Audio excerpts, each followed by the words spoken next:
This page of N64 Magazine, issue 14, looks like a proper blast from the past, doesn't it?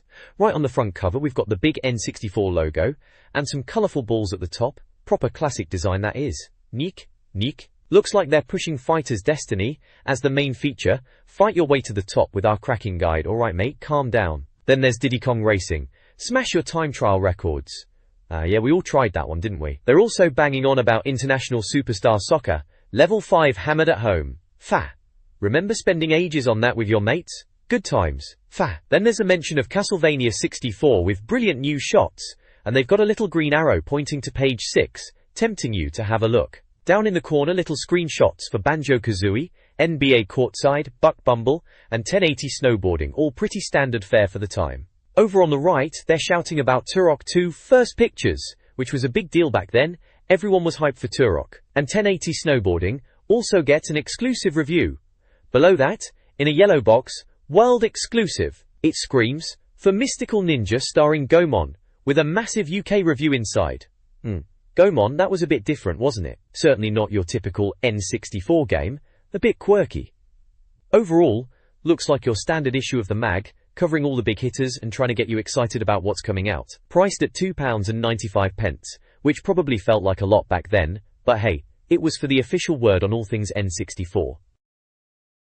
This page is all about introducing you to N64 Magazine and how they reckon they're the best Nintendo 64 mag in Britain. They're laying it on a bit thick, saying they're the best and telling you why. Apparently they don't just hand out awards for any old rubbish, they actually play the games properly first, which is fair enough. They also boast about being independent from Nintendo so they can give honest reviews even if a game is a stinker, which is what you want really, isn't it?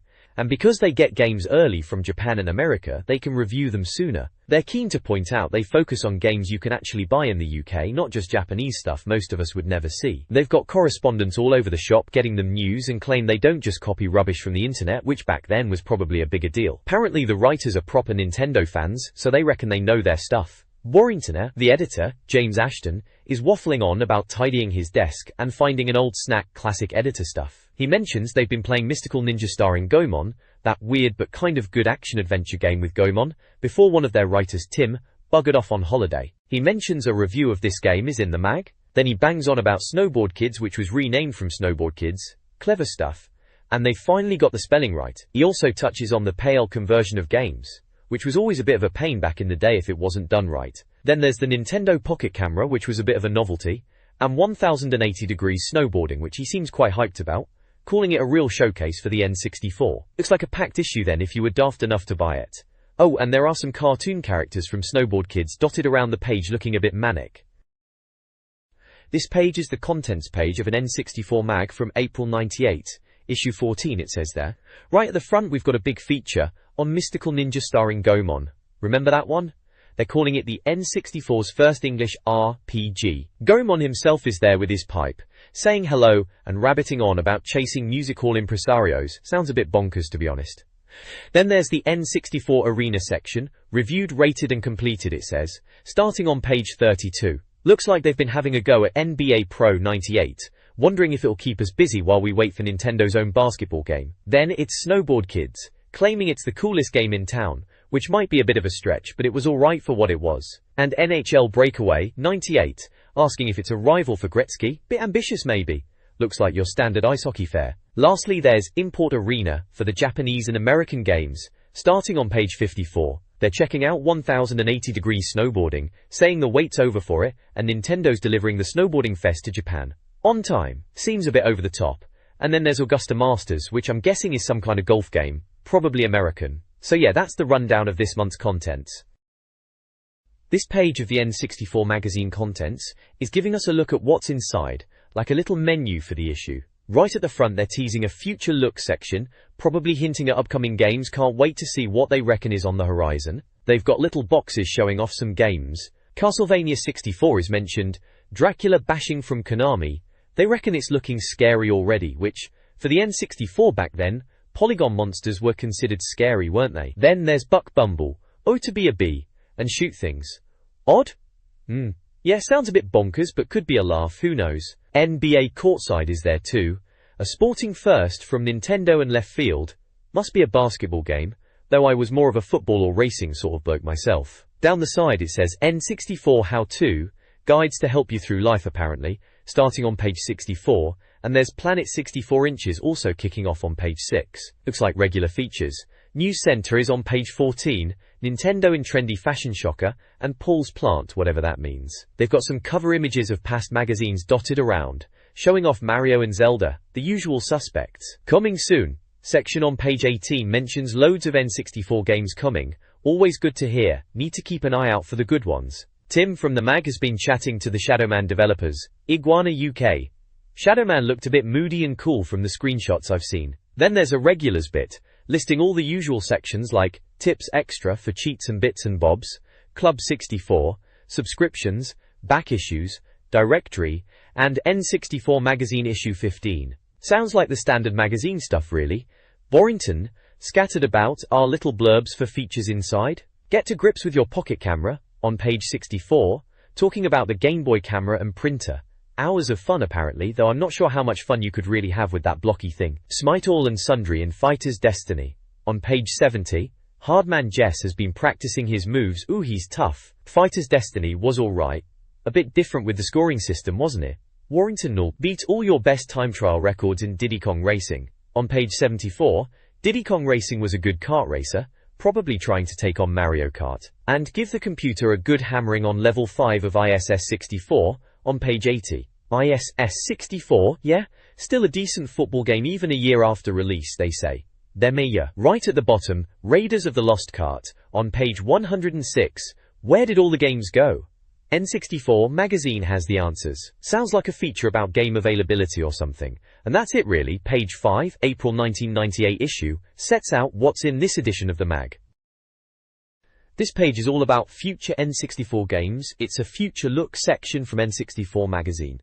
The big title is Castlevania 64, Konami's new Bloodfest apparently. There are a few screenshots, one showing a chap with a whip in a big room. The reviewer notes how deep the room is, and jokes about Konami not needing any distance shortening mist. A bit of a dig at the fog in older games, I reckon. Another screenshot shows a clock tower area. They point out the clock and mention real-time lighting effects, which they say is essential for day and night cycles. Quite forward thinking for the time. Another image is a bit darker, looks like some kind of underground area with a green monster. They call it a third-person adventure, and make a slightly sarcastic comment about nice hair, typical games journo humor. Underneath Castlevania 64, there is a Buck Bumble game, described as a shoot-'em-up with a difference. And lastly, NBA Courtside, which is mentioned as the first sports sim from Nintendo. Looks like they're keen to know more about the coming soon section on page 18 for more new games, naturally. The bottom of the page shows it's issue 14 of N64 Magazine.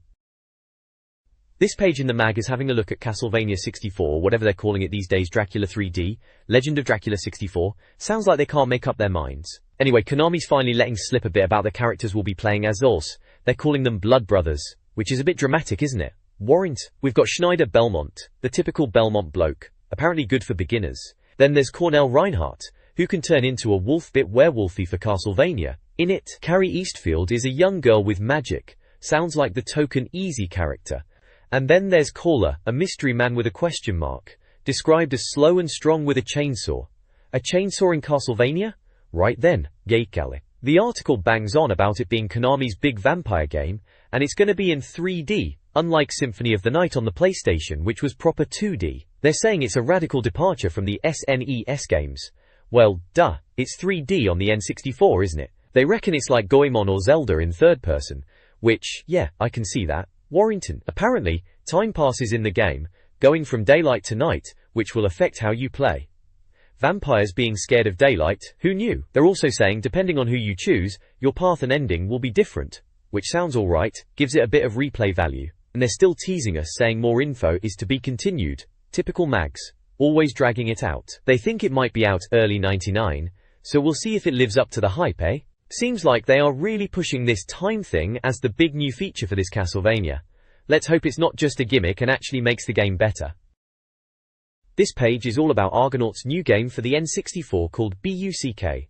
Looks like they're calling it their debut N64 game. Bit cheeky that, seeing as they did Star Fox on the SNES back in the day. Anyway, BUCK, or just BUCK, in big letters across the page, seems to be some sort of 3D platformer. judging by the screenshots. From what I can see, you play as this little blue and yellow bugger, buzzing around some rather brown and blocky environments. One of the speech bubbles says, "Whatever that is, it's big and slow, and really needs shooting." And another one says, "Fly down the little stream, avoiding the fat bulrushes." So it seems like your little bug fella can shoot things and fly about. There's a screenshot of him shooting at a bigger bug, and another where he's flying through what looks like a stream or river. Another picture says, "Shot enemies flutter to the ground to die." Charming. And another caption mentions, "An enormous park bench looms up at Buck." So giant park benches are a thing then. Sounds a bit odd, doesn't it? It's that typical N64 era, everything's a bit chunky and colourful, but maybe it'll be a laugh. It's Argonaut, so maybe it will have some of that Star Fox magic, even if it doesn't look exactly cutting edge. Still, it's early days, and they're calling these exclusive first pictures, so who knows, might be alright when it's actually out. This page, right then, it's a look at Buck Bumble, which was one of Argonaut's N64 games. Those were the guys who did the Super FX chip on the SNES, or SNES as some people say, for Star Fox back in the day. They let the magazine have a go on it, and it sounds like it's a flying shoot-'em-up where you play as Buck, this bumblebee who's got more than just honey on his mind, packing some serious sting. Literally, I suppose. Apparently Buck's about an inch big, so everyday things like plant pots and park benches are massive to him. The reviewer mentions playing a level following a creek that felt like a river to Buck, and the bulrushes were like massive trees. They reckon it gives the same sort of vibe as Micro Machines, but with more space to move around and explore. The game's got stunts like Loop the Loops, and you can land and beetle about on the ground with his 6 legs. It's got all range mode like Star Fox, and they were impressed with the scenery and how far you could see, even with the misting to cover up things in the distance. Classic N64 trick that. They say Argonaut's programming is doing a decent job, and you don't feel too boxed in. Buck's top speed is nippy apparently, and background story-wise it's still vague, but it sounds like mechanical alien insects have taken over, and you've got to sort them out. Shooting down robot bugs gives you weapon power-ups which are time-limited, and each level will probably have objectives, standard stuff. They mention shooting mosquito-like robo-creepy things and a big spider, but not much else was in the demo they played. Graphics and controls sound decent enough, smooth animation is a highlight they mention. Speed is controlled with buttons, and the analog stick works as you'd expect. There are a few screenshots showing Buck investigating a mushroom, and what looks like a level exit they couldn't get into, and another showing Buck going boom, so looks like some explosions are on the cards. It's down as a Ubisoft and Argonaut game, coming out in September over here in the UK. They reckon Argonaut and Ubisoft are playing it cool, but if any game's got the pedigree, it's this one, so they'll be keeping an eye on it. Sounds promising, we'll see if it lives up to the hype come September, eh? This page is having a look at NBA Courtside for the N64, which they're calling Nintendo's first proper go at a basketball sim. They seem pretty impressed with how it's shaping up, saying the graphics have had another tweak and are looking rather special, even if they are a bit sarcastic about the usual fully motion-captured polygon players spiel that everyone was banging on about back then. There are a few screenshots dotted around, showing off the in-game action. One of them points out the reflections on the court, and another is about a dunk, which they describe as beautiful in a typically over-the-top magazine way. They're making a big deal about the special moves too, mentioning finisher offers and through-the-legs maneuvers, which sounds like the kind of flashy stuff we were all hoping for back then to impress our mates. They mention that the producer, Henry Sturchy, is promising the fireball effect, and that there will be plenty of oohing and hing commentary. They do have a little dig at NBA hangtime, saying it's good to know these special moves are still rooted in reality, whatever that means when you're talking about spinning in the air for 720 degrees. It sounds like they are trying to balance the arcadey fun with something a bit more sim-like. MB. Apparently it's meant to be easy to pick up and play. You can get by with just the A and B buttons initially, but then you can bring in the Z button for turbo, and the C buttons for team tactics and special moves, which is probably good as those N64 controllers had buttons all over the place. Rumble Pack support is in there too, which was always a nice touch back in the day. All in all, they seem to think NBA Courtside is shaping up nicely, and they even managed to resist saying, "Boom shakalak," which is probably a win for everyone. This page, right, it's all about NBA Courtside for the N64, remember that one? They're showing off screenshots, and to be fair, it looks alright for the time. They're making a bit of a fuss about the camera angles, saying you can see it how you want, and they even make a joke about a player being bald. Bit cheeky. Apparently it's got all the stats and injuries and tactics and whatnot, which they reckon makes it really expert. Los Angeles is losing to Chicago in the screenshot, 24, first quarter. They're saying, "Ooh, yes, come on," which is a bit much, isn't it? Anyway, they reckon you'll be on your way to victory. whatever that means, in a basketball game. Seems like they're planning a full review in issue 18, so we'll see what they really think then, won't we? See you in court, they've put. For NBA courtside. Clever, clever. April 98, yeah, those were the days. This page from Planet 64, issue 14, dated April 1998, is having a bit of a pat on the back. They're announcing that they are officially Britain's best-selling N64 magazine and thanking all the readers for it. They're chuffed to bits with their sales figures, apparently shifting over 43,000 copies a month. Good for them. Looking to the future, they're teasing some big game reviews in the coming issues. They mention Legend of Zelda, Ocarina of Time, which everyone was hyped for back then, as well as Banjo-Kazooie, F-Zero X, NBA Courtside, and even Conker's Quest. Remember Conker's Quest? That was before it turned into the, shall we say, adult version. They also mention they'll be covering games for the 64DD Nintendo's disk drive add-on, remember that? Didn't exactly take off, did it, Peter? Apparently they have this thing called the N64 Star Game Award. Sounds a bit grand for games they reckon are top-notch. They're also banging on about being independent from Nintendo so they can review games straight away when they come out in the US and Japan, so we'd get the early word on stuff. They're promising tips and secrets, and reader involvement, and a thing called eager waiting charts, and invention corner, and skill club. Sounds like the usual magazine filler to keep you coming back for more. Oh, and this issue was out on the 25th of March, with the next one due on the 23rd of April. Right then. This page in N64 Magazine kicks off with a few snippets in shortcuts. Seems Dave Perry from Shiny Entertainment, you know, the Earthworm Jim bloke from the SNES and Mega Drive days, is thinking about making games for the N64. They mention games like Wild 9 and Stunt Copter as his current stuff. Never really played them myself. There's also a bit about Paul's plant. Something ongoing in the mag, it seems. A plant in the office having a quiet month, apparently. Moving on, there's a piece called Nintendo No Go Tokyo Show.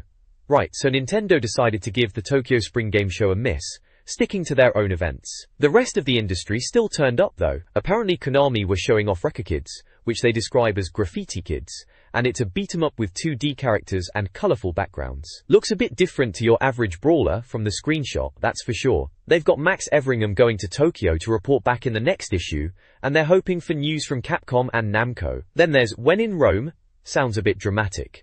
Turns out Nintendo held a big meeting in Rome for third-party developers in Europe. Apparently this is a bit of a first. Getting all the European lot together like this.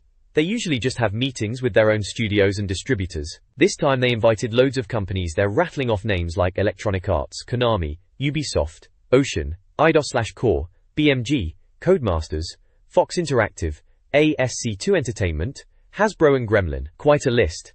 The idea was to talk about marketing and new games, and get these third-party folks more involved. They reckon Nintendo have sold 1.5 million N64s in Europe already, which is not bad going. They quote some American Nintendo bloke, Howard Lincoln, saying they want to listen to these third-party companies. There are a couple of blurry screenshots from what look like football games, Forza and Hat Trick, probably some of the notable third-party games they mention. And it ends with something about Gomon being accomplished. No idea what that's about, without reading the full article, mind you. This page in N64 Mag looks like we've got a bit of a mixed bag here in issue 14. Right at the top, there's a stop press about virtual chess for the N64. Chess on the 64, eh? Apparently it uses some fancy engine from a chess championship winner, which is a bit much for a console game if you ask me, but might be alright for a bit of a brain workout. They say you can play with mates and it's out in June. Then there's a bit about a fanzine called Nintendo 64 Nuts, like they're trying to muscle in on the magazine market. Seems like it's got reviews of all the big N64 games, reckons Diddy Kong Racing multiplayer is decent, and even talks about old stuff like the Amstrad GX 4000. Blimey, that's going back a bit. They're saying the author forgot their name on the cover. Bit of a schoolboy error there, innit? It's a quid, so might be worth a look if you're desperate. Whoa! Next up is N-Form, another fanzine. This one sounds like it's all about the old Nintendo stuff, proper retro. Issue 4 has a free tips book for SNES RPG Shadowrun, which I remember being quite good, if a bit complicated. They've got reviews of stuff for the NES, Game Boy, SNES and N64, and it's £2. Might be worth it for a nostalgia trip. Warrington, Journey's End, sounds like a role-playing game fanzine, says it's got hand-drawn art, and reviews of role-playing games. Issue 15 is out soon, and you can get it from some address in Derby, for £1.50. Moving on to the new goods section, we've got the GameStar LX4 steering wheel with rumble effect. £70. Bit steep for a wheel, isn't it? Apparently it's got rumble, which they say is quite good, and the pedals are a bit tense. They're saying it's probably the best rumble wheel for the N64 so far, but then they always say that, don't they? They're not entirely convinced steering wheels are that great for console racing games though, which is probably fair enough. Daka. Lastly, there's the Game Boy emulator from Dakatel. TBA price, so probably expensive. Apparently it lets you play Game Boy games on your N64 in color on the big telly.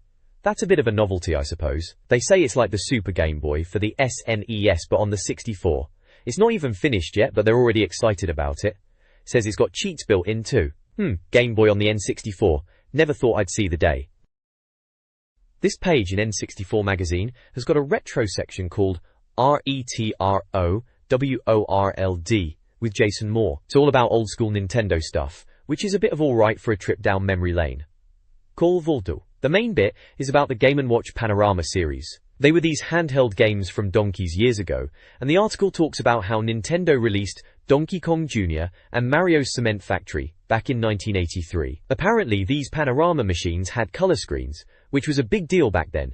Even if they were a bit pricey at around 40 quid each, that's proper money back in the day. They go on about how clever the screen tech was, using mirrors to make the games look colorful without draining the battery. Games mentioned in the range are Snoopy, Popeye, Mario Bombs Away, and Donkey Kong Circus. They've even got little pictures of Donkey Kong Jr., Mario Bombs Away, and Donkey Kong Circus machines. They were simple games, but addictive as anything at the time. Then there's a bit reviewing some N64 pads, the Trident pad and the Trident Pro pad from Spectra Video. The normal Trident pad got a decent 82%, and they say it's alright. Buttons are a bit clicky, analog stick is a bit vague but not too bad for £20, and it even smells nice apparently, which is a bit of a weird thing to mention. The Trident Pro pad is the same but with autofire and slow motion buttons. Proper cheat mode stuff. But it's a bit worse at 70% and costs an extra 5 quid. They reckon the autofire is unnecessary, so maybe not worth the extra dosh. Lastly, there's a tiny mention of the pocket camera cart for the N64. Apparently, it takes real-life pictures, and you can mess about with them on your telly. Daytel, those lot who make cheat cartridges, seem to have beaten Nintendo to it with their own version. Sounds a bit gimmicky to be honest, but we'll see if it's any good when they get a proper look at it. This page from issue 14 of N64 Mag is all about the upcoming games for the N64, and it's screaming, murder! Right at you, bit dramatic isn't it? They're previewing Shadowman, this death-riddled newcomer as they put it. Seems like they're expecting some dark and violent stuff after the last fluffathon of games, whatever that means. They've got a list of games they're covering this month, including Shadowman obviously, Turok 2, Forsaken, Castlevania 64, Duke Nukem, Time to Kill, Hybrid Heaven, World Cup 98, Banjo-Kazooie, Tonic Trouble, Bomberman Hero, and Pocket Monsters Snap. Quite the collection really. Something for everyone there, from shooters to platformers. The Shadowman bit talks about it being developed by Iguana in Stockton Tees, which is local for us, isn't it? They say it's like Tomb Raider, but with more violence, and it's based on the comic book. Apparently you play as Mike Leroy, who can travel between New Orleans and the Dead Side. Some kind of purgatory.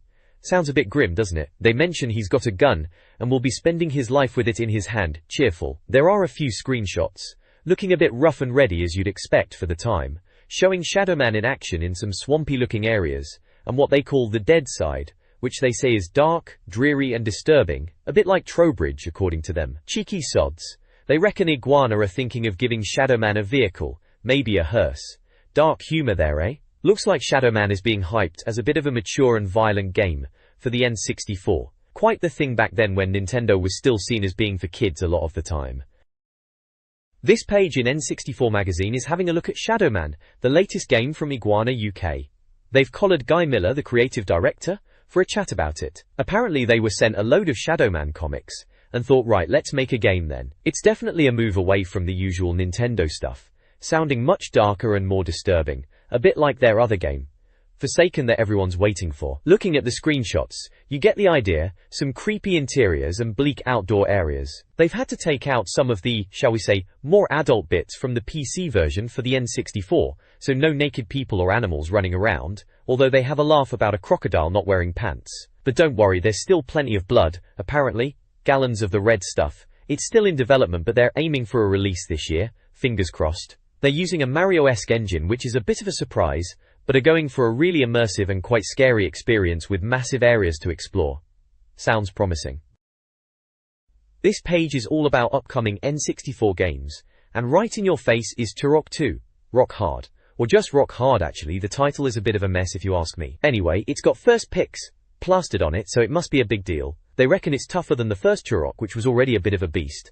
And they're comparing it to GoldenEye, naturally, because everything gets compared to GoldenEye back then, doesn't it? Poor soul. Apparently they've toned down the jumping bits in Turok 2, which is probably a good thing. Some of those platforming bits in the original were a right pain in the backside. More shooting and exploring sounds good. They're saying the graphics are better, less foggy than before, and they've got bigger dinosaurs, including a Diplodocus at one point, though they took it out in the end. Still sounds like there will be plenty to shoot at. They're even promising a multiplayer mode, which would be interesting for Turok. And it's due out in August, so not too long to wait. The screenshots look decent enough, less misty for sure. Then there's a bit about Forsaken, sounds a bit Tunnel B1-ish, coming to both N64 and PC, something about being a scavenger on a bike. Apparently the enemies are clever, and adapt to how you play, which is a bit fancy. Castlevania 64 is still in the works, and they're saying it's going to be properly scary and gory, which is what you want from a Castlevania game really. Duke Nukem. Time to Kill, that's a bit of a change, it's third person this time for Duke. They're having a bit of a laugh at Duke's expense, calling him repulsive and Americanized, typical UK humour, eh? Apparently Eurocom are doing it, who are usually alright. They're wondering if it'll be toned down on the N64, compared to the PC version, which is a fair question. Lastly there's Hybrid Heaven, which sounds a bit bonkers. Extraterrestrial goop is how they describe it. Action RPG maybe? Alien invasions and talking bits. Sounds like a right mixed bag, and they are calling it mysterious, which doesn't really tell you anything, does it? Still, plenty to look forward to if you've got an N64, keeps us all happy, doesn't it? This page is all about Zelda. Ocarina of Time, blimey, seems like they were banging on about this game for ages back then, didn't they? It's called Zelda Overload, which feels about right, everyone was a bit obsessed. They're saying it's only weeks away, which would have been exciting at the time. It's got the Legend of Zelda Ocarina of Time title, naturally, with the Nintendo logo and some tech specs, 256 meg cart, which was a big deal, and saying it's player one only. Japanese release in April, and UK release date was TBA. Typical. JK. They've got a little bit of text saying they've featured Zelda loads in the RPG news section, and they could have called the page the Hyrule Herald, which is a bit cheeky. They mention getting shots from Kyoto, showing Link's horse and young Link and old Link, all that time travel stuff. Apparently Zelda topped the N64 most wanted lists worldwide, which isn't a shocker. There are loads of screenshots, mostly showing Link fighting these spider-like enemies, Techities I think they were called. They're outside in a deserty area. One screenshot talks about Navi warning about danger, and another mentions using the Dekuno Bu, that's the stick weapon, to attack. They're even pointing out the aiming reticule in the screenshots, showing how precise you could be. Then there's a section called Temple Trample, showing screenshots from inside a temple or dungeon area, looking a bit more moody and atmospheric, with water and pillars. They're saying it's got unicorns, triforces and glitter, comparing it to the Hitman and Her, which is a bit of an odd telly reference, but whatever. All in all, classic Zelda hype really, just building up the anticipation. This page is having a look at the new Zelda game for the N64.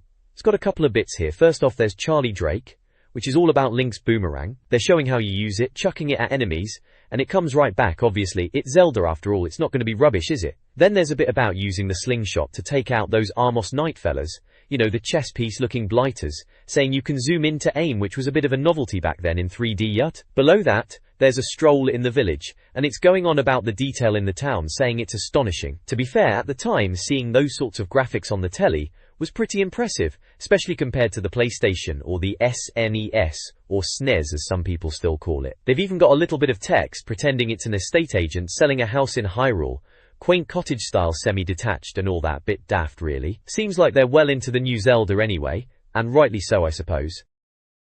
This page in N64 Magazine, back in '98, yeah I remember this one. It's got a few bits and bobs about upcoming games. Right at the top it's talking about World Cup '98. Bit cheeky of EA, they've got a football game out without the proper license it seems, which is a bit of a laugh, isn't it? But they're trying to make up for it by having all the big telly commentators in there. Blimey, they've got everyone. Motson, Gray, Linham, Lineker, Waddle, even Kenneth Wolstenholme is dusted off for this. They reckon it's got some classic match options too, whatever they are.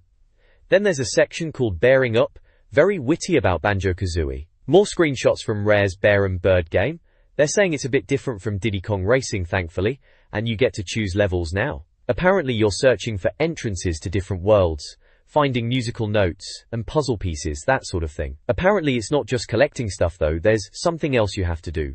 Very mysterious. They've been trying to get info out of Rare, like pulling teeth apparently.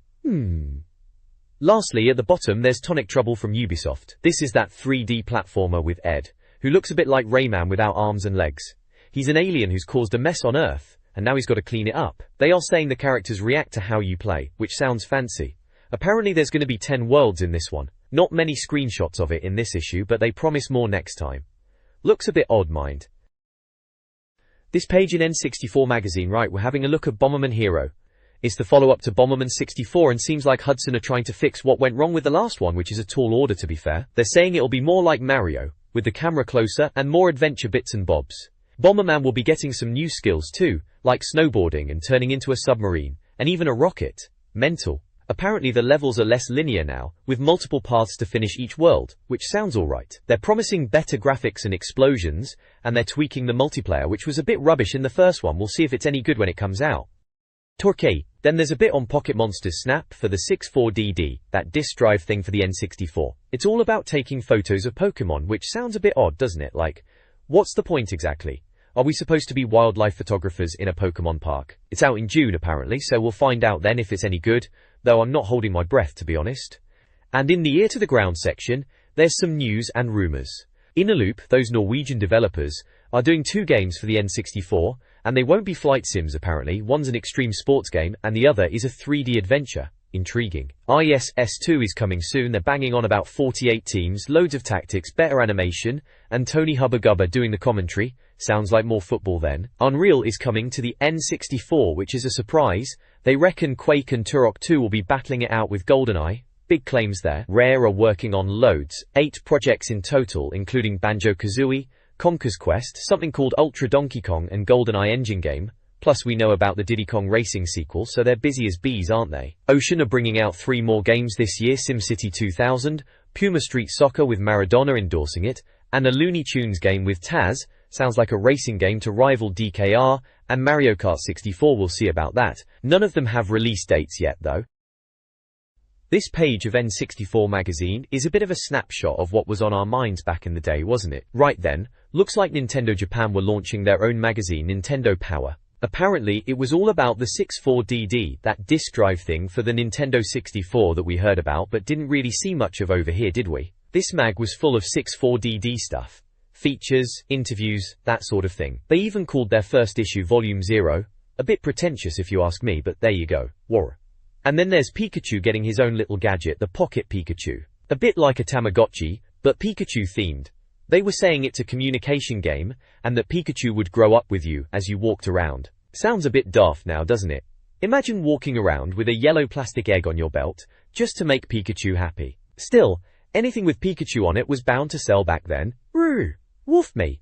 Lastly, there's a bit about Mother 3, or Earthbound 64 as it was known for a while. Apparently they were working on some new combat system for it, and the head honcho Ita-san or something like that was really excited about it. Said he told the team to go out and sell it. They even mentioned the game might be called Cabbage at some point, which sounds a bit bonkers, doesn't it? Anyway, it was supposed to be another nurturing game, whatever that meant. We were all pretty hyped for Mother 3 back then, weren't we? Shame what happened with that in the end. This page has a bit about the ever-delayed 64DD. Bless 'em, Nintendo were always teasing us with that thing. Hongo-san from Nintendo PR is saying it's ready now, and they're gonna release SimCity and Pocket Monster Stadium, Pokemon Stadium to you and me, and maybe even Mother 3 with it. Sounds like classic Nintendo hype really, but we always held out hope. Checha. Then there's a slightly odd article about golf in Tokyo. Apparently outdoor golf isn't really a thing there, so they play indoors. They mention a game called Masters 98, which I vaguely remember. It says it's meant to fill the gap for Japanese golf fans, probably not quite the same as the real thing, is it? Warinkoku. And then a bit about the Game Boy Pocket camera. Remember that bonkers thing? Printing out blurry photos from your Game Boy, pure madness, but we were all fascinated by it at the time. They reckon it's a must-buy for anyone who is anyone. Bit strong that, weren't they? Oh, and there's a little Learn Japanese section. Always handy for trying to figure out import games back then. This page of N64 Magazine, issue 14, it's all about Mystical Ninja starring Goemon. Remember that one? Bit of an odd game, granted, but they reckoned it was bundles of fun, didn't they? There's a big picture of Goemon himself, that spiky blue hair and big eyes, holding his pipe. They've got a couple of screenshots from the game too, looks quite colourful. in that slightly blocky N64 way. Then there's the N64 Arena bit, explaining their scoring. Right, so 85% and above gets you a Star Game badge, meaning it's top-notch, proper must-buy stuff. Then 70% to 84%, they reckon those are still great, well worth getting. Below that, 50% to 69%, they're saying it's alright, playable, but maybe nothing special, and might not even use the N64 properly. Then you get into the red zone, 20% to 49%, lazily programmed, or just a bad idea to start with apparently. And finally, 0% to 19%, the disaster zone, where they tell you the unvarnished truth. Always good to know where you stand, eh? They weren't shy about giving a pasting back then, were they? This page from the magazine is looking at some import games and how they rate games in general. First up, there's NBA Pro 98, Konami's basketball game, asking if it's as good as ISS 64, which is a fair question as that footy game was brilliant. Then there's NHL Breakaway 98, boasting it's from the same people who did Turok, which was a big deal back then. Turok was a system seller. The import arena section is showing 1080 degrees snowboarding, which was a proper stylish snowboarding game for the N64, and Augusta Masters for the golf fans, saying it's better than the old Glory of St Andrews game, though apparently without Nick Faldo, which is a bit of a shame for a golf game really. Down below they're explaining how it works, breaking down their review scores into visuals, sounds, mastery and lifespan, each rated out of 9. Then there's Team 64, these are the reviewers, apparently they are experts at games.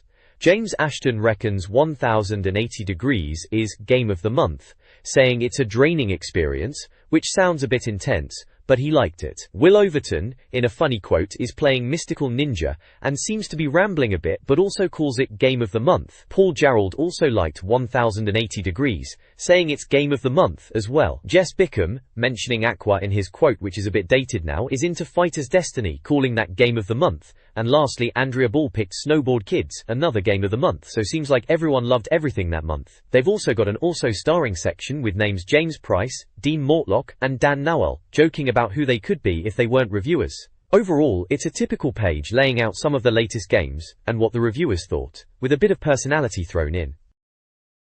This page, right, it's all about Mystical Goemon, or rather, Mystical Ninja starring Goemon as they are calling it for us lot over here. Apparently Goemon's made a return, and this time he's having a go at speaking English, or at least, what they're generously describing as a recognizable language of some sort or other. It's flagged as an exclusive, and they are reminding us they had a look at the Japanese version way back in issue 7, so they must be chuffed to finally see the English version. It's issue 14 of N64 Magazine by the looks of it. This page in N64 Magazine back in April 98 is having a look at Mystical Ninja starring Goemon, proper mouthful that title. Seems they had a bit of a mare with the Japanese version of Gambare Goemon 5. Got themselves completely stuck because they couldn't understand a word of it, which is fair enough. Japanese text in a game will do that to you. But good news is the English version has turned up, and apparently everything is in there, including the frankly bizarre intro and robot theme tune. They reckon it's got plenty of inventive sub-games and puzzles, so not just wandering around aimlessly, which is always a plus. They're banging on about it being 128 meg, which was massive back then, and a PAL conversion triumph, whatever they're on about there. The screenshots show some typical Goemon stuff. Bit of platforming, bit of Japanese village, bit of weirdness with some spiky-headed characters. Down at the bottom there's the Scorebox Konami game, 128 meg cartridge, needs a controller pack and rumble pack, and they wanted 60 quid for it. 60 quid! April release it says. Blimey. This page in N64 Magazine is diving into the world of Mystical Ninja starring Goemon, or Goemon 64 as some of us probably called it back then. It's a bit of a look at the weapons and gadgets you can get your hands on in the game, which was quite a quirky adventure if I recall. So for Goemon, his standard weapon is a pipe, pretty basic stuff to start with. Then you get the chain pipe, which they say is essential for getting through Odo Castle. Sounds like a bit of puzzle solving is involved with that, using it to cross gaps. There are also medals, basically just in-game cash, and the Medal of Flames, which is a bit more exciting, sounds like a fiery projectile weapon for taking out enemies. Goemon also has something called Sudden Impact Magic, which doubles his power, but also makes him take more damage. Risky business that. Kibiji. Then we move on to Ebisumaru, Goemon's chunky pal. He starts with a saw hammer, and can upgrade to a meat saw hammer, which apparently gets you bonus dumplings when you beat enemies. Always good to get a snack in, eh? He's also got a wind-up camera, which is a bit of a strange one, making ghosts visible, and turning them into white sheets to whack them with his mallet. Bit odd that. For magic, Ebisumaru has mini Ebisu magic, shrinks him down so he can get through mouse holes. Handy for sneaky bits, I suppose. Waritsuku. The page then focuses on Oedo Castle, saying it's been turned into an alien-based classic Japanese game craziness. Apparently you need the chain pipe you get from Mount Fuji to get through it. It mentions using the chain pipe with star boxes. And there's a little factoid about how the star boxes in the Japanese version weren't actually stars but symbols for peace that looked a bit like upside-down swastikas. Bit of a random and slightly dodgy fact to chuck in there, but hey, it was the 90s. Sounds like classic Goemon silliness, using a chain pipe to swing around and solve puzzles. All in all, this page gives a decent overview of the sort of madcap stuff you can expect from Goemon 64. This page is all about Mystical Ninja starring Goemon on the N64, a right quirky game if you remember that one. It introduces us to Yae and Sasuke, two of the main characters alongside Goemon. Yae's got her katana as standard, and then gets a sword shield, a bazooka, the Yae bazooka naturally, and even Koryuta's flute, which is more for getting around than fighting apparently. Sasuke's weapons are listed too, with his kunai, and then he gets a cold kunai for freezing platforms, firecracker bombs for blowing up cracked walls, and a hair attack, which sounds as daft as it is. Magic is in there as well, mermaid magic for Yae turning into a mermaid, and flying magic for Sasuke getting wings. There's a bit about a boss fight in Oedo Castle against a red skeleton. Apparently you've got to be careful of his chain pipe, and his weak spot is on his chin. Classic boss stuff really. The reviewer is having a bit of a laugh at the story, saying even the intro song being translated won't help you understand the plot, which involves spaceship islands, kidnapped villagers, and aliens called the Peach Mountain Shoguns wanting to make an ultimate musical. Typical Japanese game madness really, but we loved it back then, didn't we? Good times.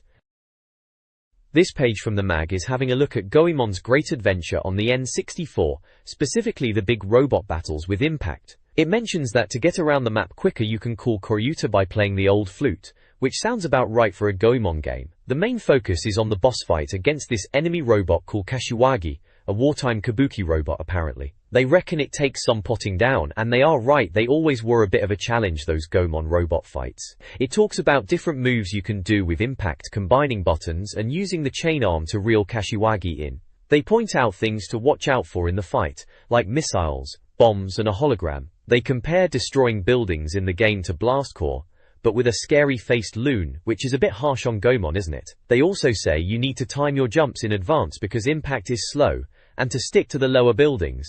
Good advice back then when you were still getting your head around 3D platforming. There's a little section about an extreme close-up and not to start practicing palmistry, which is a bit of a daft joke, but magazines were like that back then. This page in N64 Magazine takes a look at Mystical Ninja starring Goemon, focusing on the Festival Temple Castle level. They reckon it's a good example of the platforming in the game, and a bit more challenging than what they've seen so far in Mystical Ninja. To even get into the level, apparently you have to find Sasuke and his firecracker bombs, then find a cave and take a picture. Sounds a bit convoluted, doesn't it? They say the level itself is like Mario's 64 sections, but more in the style of Mystical Ninja, whatever that means, probably more bonkers. They mention Goemon uses his chain pipe, and Sasuke uses star blocks, and there are freezing red-hot platforms. You need Ebisumaru's mini Ebisu magic to even get into the level in the first place. Crow. There's a box out called Mind the Map, which is about finding hidden maps in boss palaces, apparently given to you by a small elephant called Mr. Elephant, creatively named, and also something called Mr. Arrow which points to the boss. Good to know, I suppose, if you get lost easily in these games. Then there's a bit about a boss fight, boss section, and it's the Ghost Lady, who they say some might remember from the SNES Legend of the Mystical Ninja. Apparently she's a bit more impressive on the N64. You have to hit her shiny discs back at her, green ones first, then red ones, and apparently after about 10 hits she starts chucking explosive discs at you. Sounds like a right pain. Lastly, there's a weird bit about the newest addition to the Peach Mountain gang, Mystery Woman, who they say might be Lily, married to mysterious man. Bit strange, they say she's as tall as the ceiling and speaks oddly, ending sentences with la la, which is a bit of an odd description, making her sound a bit daft. They just end with musical gulp. Very strange indeed. This page then, sub be good to me, it says at the top, harking back to those Mystical Ninja games, eh? Looks like they're guiding us through some subquests. First up is Koryuta the Dragon. Apparently this little blighter is a bit tricky. You find him after the travel bureau is besieged, dramatic stuff. You're Goemon, and you're whisked off to fight this dragon. They say it's a mini-boss, swinging about and chucking metal balls, the cheeky thing. Tip is to use your chain pipe from a distance to keep out of trouble. Sounds about right for those games, always something a bit odd to get your head around. The prize for beating him is Ye's flute, which sounds useful. Next we've got the fisherwoman. This lovely lady, apparently, sets you a bit of an odd task in exchange for info about getting past the city gates. You've got to catch 3 blue fish, 5 yellow fish, and 8 pink or actually red fish. Sounds like busy work, but par for the course in these games, to be fair. Apparently she gives you a block of wood as a reward, which seems a bit random, but they reckon it's useful later. Then, get this, later on, she reappears as a tiny version of herself and leads you to the second boss's palace. Right then. Finally, there's the guard of the gates. Big bloke apparently, and he's not letting you pass without a scrap. This is where that wooden block from the fisherwoman comes in handy. You lob it at him when he hits the ground, and you've got to do it 3 times. They reckon he gets embarrassed, begging you not to tell anyone. Bless. But watch out, he can block you if your timing is off, and there's a time limit too, just to make it even more fiddly. Sounds like classic N64 era gaming, a bit bonkers, but we loved it, didn't we? This page is an arena review for Mystical Ninja starring Goemon on the N64, and blimey, it got a whopping 90%. Right, so Tim Weaver, the reviewer, reckons it's a bit of everything really, action RPG, 3D platformer, the lot. Apparently it's got this bonkers Japanese story, properly translated into English for once, which is a relief after some of the dodgy translations we've had in the past. It's got all the madcap Goemon charm, they reckon, proper strange it sounds. Graphically, it's meant to be pretty good, some nice 3D environments, though they moan a bit about some 2D trees looking a bit naff. Sound-wise, it's nothing groundbreaking, but the plinky-plonk sounds are meant to bring back memories of the old SNES Goemon games, which is nice for us old-timers. The reviewer does have a bit of a moan about the camera, says it can be a bit rubbish and you don't always get a good view, which sounds about right for early 3D games, doesn't it? But overall they reckon it's a massive adventure, proper sprawling and enjoyable, and they even dare to say it's up there with Mario, which is fighting talk. They say with the English story and clues, you'll be hooked, and it's not too hard, but there's loads to do. So yeah, sounds like a decent game, especially if you're waiting for Mario 64 and fancy something a bit different and, well, Japanese. This page in N64 Magazine is having a look at NBA Pro. Blimey, Konami trying their hand at basketball on the N64, eh? Dunksville, basketball Konami style. They're shouting. Sounds a bit much, doesn't it? It's pitched as an everything but the kitchen sink effort, a bit over the top, but typical marketing spiel. In it, they're asking if it's a hang time or a courtside, which are the games to beat at the time. The review reckons the crowds are rather poor flat textures. Yeah, I can see that in the screenshot they do look a bit ropey, but then they go on about the players being excellent and realistic. Bit of a contrast there. They show a few different camera angles, including a top-down view, which they say is from an angle. Very insightful. Apparently, this diagonal view is a bit pants, tiring your thumb out apparently. But they do show a standard top-down view which they seem to like better. Hooray! More points! They exclaim. Bit dramatic for a camera angle, but alright. Binchy. Warrington all thumb out apparently. There's a bit about the starting lineups for the Milwaukee Bucks, listing Irvin Johnson, Tyrone Hill, Glenn Robinson, Ray Allen and Terrell Brandon. Decent team back then, if I remember right. They also mention that you can change the teams if you fancy. Ligspow. So basically, it's a first look at NBA Pro, highlighting the graphics and camera angles. Sounds like a bit of a mixed bag, good players but dodgy crowds, and some weird camera views. We'll have to see if it stacks up to hang time or courtside when it actually comes out. This page in the magazine is giving us a how-to guide to win your first game of NBA Pro 98 on the N64. Right at the top it says it's better to play with patient passing rather than just running around trying to be a solo star, which is probably good advice for any basketball game really. Yuri. The guide has 5 numbered tips, starting with the different types of runs you can do, a standard dash, and a faster sprint using the bottom C button. Gotta remember those N64 controller quirks. Then it's about avoiding collisions, because everyone on the court is apparently an obstacle, and you'll bump into them if you're not careful, especially running sideways. Tip number 3 is about passing, saying passes are handy and not to bother with dummy moves, because the computer AI isn't daft. Number 4 is about dunking from the front. Seems obvious, but they are saying dunking is easier than running layups, and you should use players with good shooting for 3-pointers. Finally, tip 5 is about defense, saying it's tricky because the game doesn't automatically switch players for you, so you have to move your player manually to block shots. They mention it's hard to get the ball off players who are standing still though, so watch out for that. Below that, there's a review of NBA Pro 98 itself. They start by saying basketball was invented by some YMCA bloke, back in the 1800s. A bit of random history there. They reckon Konami have done a decent job of simulating basketball even if they think the game's AI might prefer netball. They say Konami are keen on sports games, especially with the Nagano Winter Olympics coming up, and that NBA Pro 98 is a better version for the N64 than the PlayStation version, which was called In the Zone, I think. Visually, they think the player animation is good and realistic, and the courts are well designed. They are less keen on the crowds, saying they are a bit rubbish and the announcer audio is fuzzy. Overall, they say it's a polished release, but not without faults, and functionally the crowd is a bit static. They finish by saying you might expect better audio for a turn-of-the-century console. Cheeky.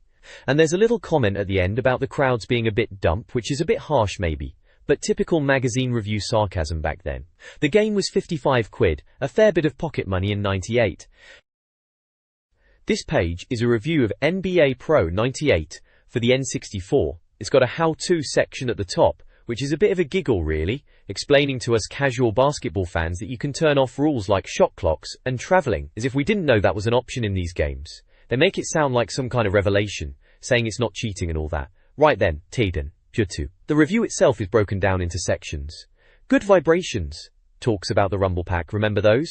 Apparently, it's compatible with NBA Pro 98, but the reviewer thinks it's a bit weird, mostly just for dunks, and not really adding much to the game. Visuals, says the players look good, but the crowds are rubbish and the courts could be better. Sounds. Well, apparently there weren't many. Just squeaks and poor music. Hardly groundbreaking stuff. Sound in games in '98 wasn't always top-notch, though, was it? Mastery reckons the player animation is really good, better than other basketball games at the time. Lifespan is all about options and multiplayer, which is fair enough for sports games. Then the verdict, good but hardly brilliant, seems a bit lukewarm, doesn't it? The big question is, do you really like basketball? Deep stuff. It gets a 71%, which is, yeah, okay I suppose. Kyokan. There are a few screenshots dotted around, showing blokes in basketball gear, some American team names like Atlanta and Milwaukee on the scoreboard. There's also a little table showing stats for a player called Clarence Weatherspoon. The reviewer, James Price, thinks it's better than NBA Hangtime, which, yeah, most things probably were. He says it's Konami's finest basketball game, by default rather than design, which is a bit of a backhanded compliment, isn't it? Says multiplayer is good, and there are lots of options, but it's not all that. He thinks they'll do a 99 version next year and hopefully sort out the mistakes. So, a bit of a mixed bag then. NBA Pro 98. Probably rented it once, played it with mates, then forgot about it, eh? There were better things to play on the N64 back then. This page is taking a look at Snow, which I reckon is Snowboard Kids. Everyone just called it SK back then, didn't they? Looks like a kart racer, but on snowboards obviously, seeing as it's called Snow. There are a bunch of screenshots showing off the game. Looks pretty colourful, typical N64 style. One screenshot is on a course that's supposed to be the final course, but the reviewer's having a laugh that there's no actual snow there, which is a bit cheeky, innit? Says it doesn't bother the kids though. Another bit mentions power-up fans to scoot through the field quicker, and something about jump starts and chairlifts. Sounds like your usual kart racer shenanigans, but on snow. It's funny seeing games like this now. Brings you back to the rental shop days, doesn't it? This page then is all about Snowboard Kids for the N64. Big blue letters, shouting it out at you. There's a screenshot of the game at the top, showing these little cartoon snowboarders racing down a snowy track. It's got that very colourful, slightly chunky N64 look about it, you know, all a bit blocky but in a charming way. Gah. The article reckons that finally, there's a decent snowboarding game for the N64, which is a bit of a dig at Nagano Winter Olympics, I suppose, that might have been on the box art for good reason if you catch my drift. Apparently this Snowboard Kids game is the English version of Snowboard Kids, which they reviewed in import form back in issue 12. So they were quite pleased to get their hands on the proper UK release. Chiti. There are little boxes with hints about jump starts and avoiding golden bushes, which are actually flaming torches on the night highway course apparently. And it warns you about a poor start leaving you in everyone else's snow spray. Wise words indeed. There's a Star Game logo from N64 Magazine slapped on it, so they must have rated it quite highly back then. Down at the bottom there's a little info box confirming it's out now, published by Nintendo/Atlas, supports 1 to 4 players and Rumble Pack, and would have set you back £40 in April 1998. Crikey, games were pricey back then, weren't they? And there's a rather odd-looking orange bird character holding a snowboard, just to finish it all off. This page is all about getting to grips with Snowboard Kids, remember that one? it's giving us a course-by-course guide to the snowboarding action. They've broken it down into 4 courses, starting with Rookie Mountain, which they reckon is dead easy, perfect for getting your bearings. Then there's Big Snowman, which sounds a bit trickier, with some weaving about and avoiding crashes. After that it's Sunset Rock, apparently this one's a bit scary, with falling rocks and regurgitating snowmen. Charming. They mention some shortcuts and getting coins here. Finally they wrap up with Night Highway, saying it's a bit of a looker with city views, recommended for park-up territory, and doing stunts. They even mention shortcuts on this one too. Each course has a little map and some screenshots to give you an idea, difficulty ratings with stars, and the length of the course. It's all fairly straightforward, just a bit of guidance for anyone struggling to get down the slopes really. There's also a bit at the side about stunts and earning cash, saying you can get a fair bit for holding your board and spinning, and even more for special moves if you can figure them out. $250 they reckon. Not bad for a bit of showing off. Seems like they've had the payl version now, and the training mode is more helpful. Good to know. Nothing too revolutionary, but if you were stuck on Snowboard Kids back in the day, this sort of thing might have been a bit of alright to flick through, I suppose. This page from N64 Magazine back in '98, I remember this. It's all about Snowboard Kids, which, to be fair, was a laugh at the time. It's going through some of the courses in the game. Warrington. First up is Grass Valley. Apparently it's a bit like sliding down a hill in a plastic bag, which is a bit harsh but kind of funny. They mention bears and flowery fields. Not exactly your typical snowboarding scene, is it? Then there's Dino Park, which sounds bonkers. Dinosaurs and snowboarding, who'd have thought? They reckon it's tricky and you'll probably fluke your way through it at first. Quicksand Valley is next, with Egyptian pyramids, a sphinx, bit random, in it. They say it's a right gid of a course, and the computer players even cheat, by using shortcuts. Cheeky sods. Silver Mountain sounds a bit more serious, set in the mountains with fog, and abominable snowmen, and woolly mammoths. Proper old school monsters. Apparently it's really hard to see anything, which sounds about right for a tough level. Gay. Then there's Ninjaland, which is where it gets properly mental. Cherry blossoms, Japanese bridges, and a super fast ninja called Sinobin. 9-lap races, sounds like a slog. Apparently if you win against this Sinobin geezer you can play as him, so that's a bonus. Portai. There's a bit in the corner called Red 5 standing by about power-ups, saying the bombs and ice beams are a bit rubbish and you're better off with snowmen, slappers and parachutes, which sounds like typical power-up nonsense of the time. And lastly, what the FFFFFFFFF section, it's about the speech bubbles in the game and how you need to dodge stuff when they pop up. Says you gotta weave around like a possessed man. Dramatic, aren't they? Yeah, Snowboard Kids, bit daft but good fun for a laugh with mates back then. This page pretty much sums it up. This page is about Snowboard Kids on the N64, looks like a review from back in the day. Right then, all aboard, yeah, woo woo! Bit of a daft title, innit? But there you go, magazines were like that. They reckon it's a really good multiplayer game, proper rock hard even, and that's what the N64 was all about really, wasn't it? Getting your mates round and thrashing each other at something. They say unless your TV's massive, it could get a bit blurry with 4 players. Which yeah, fair point, we had Diddy tellies back then.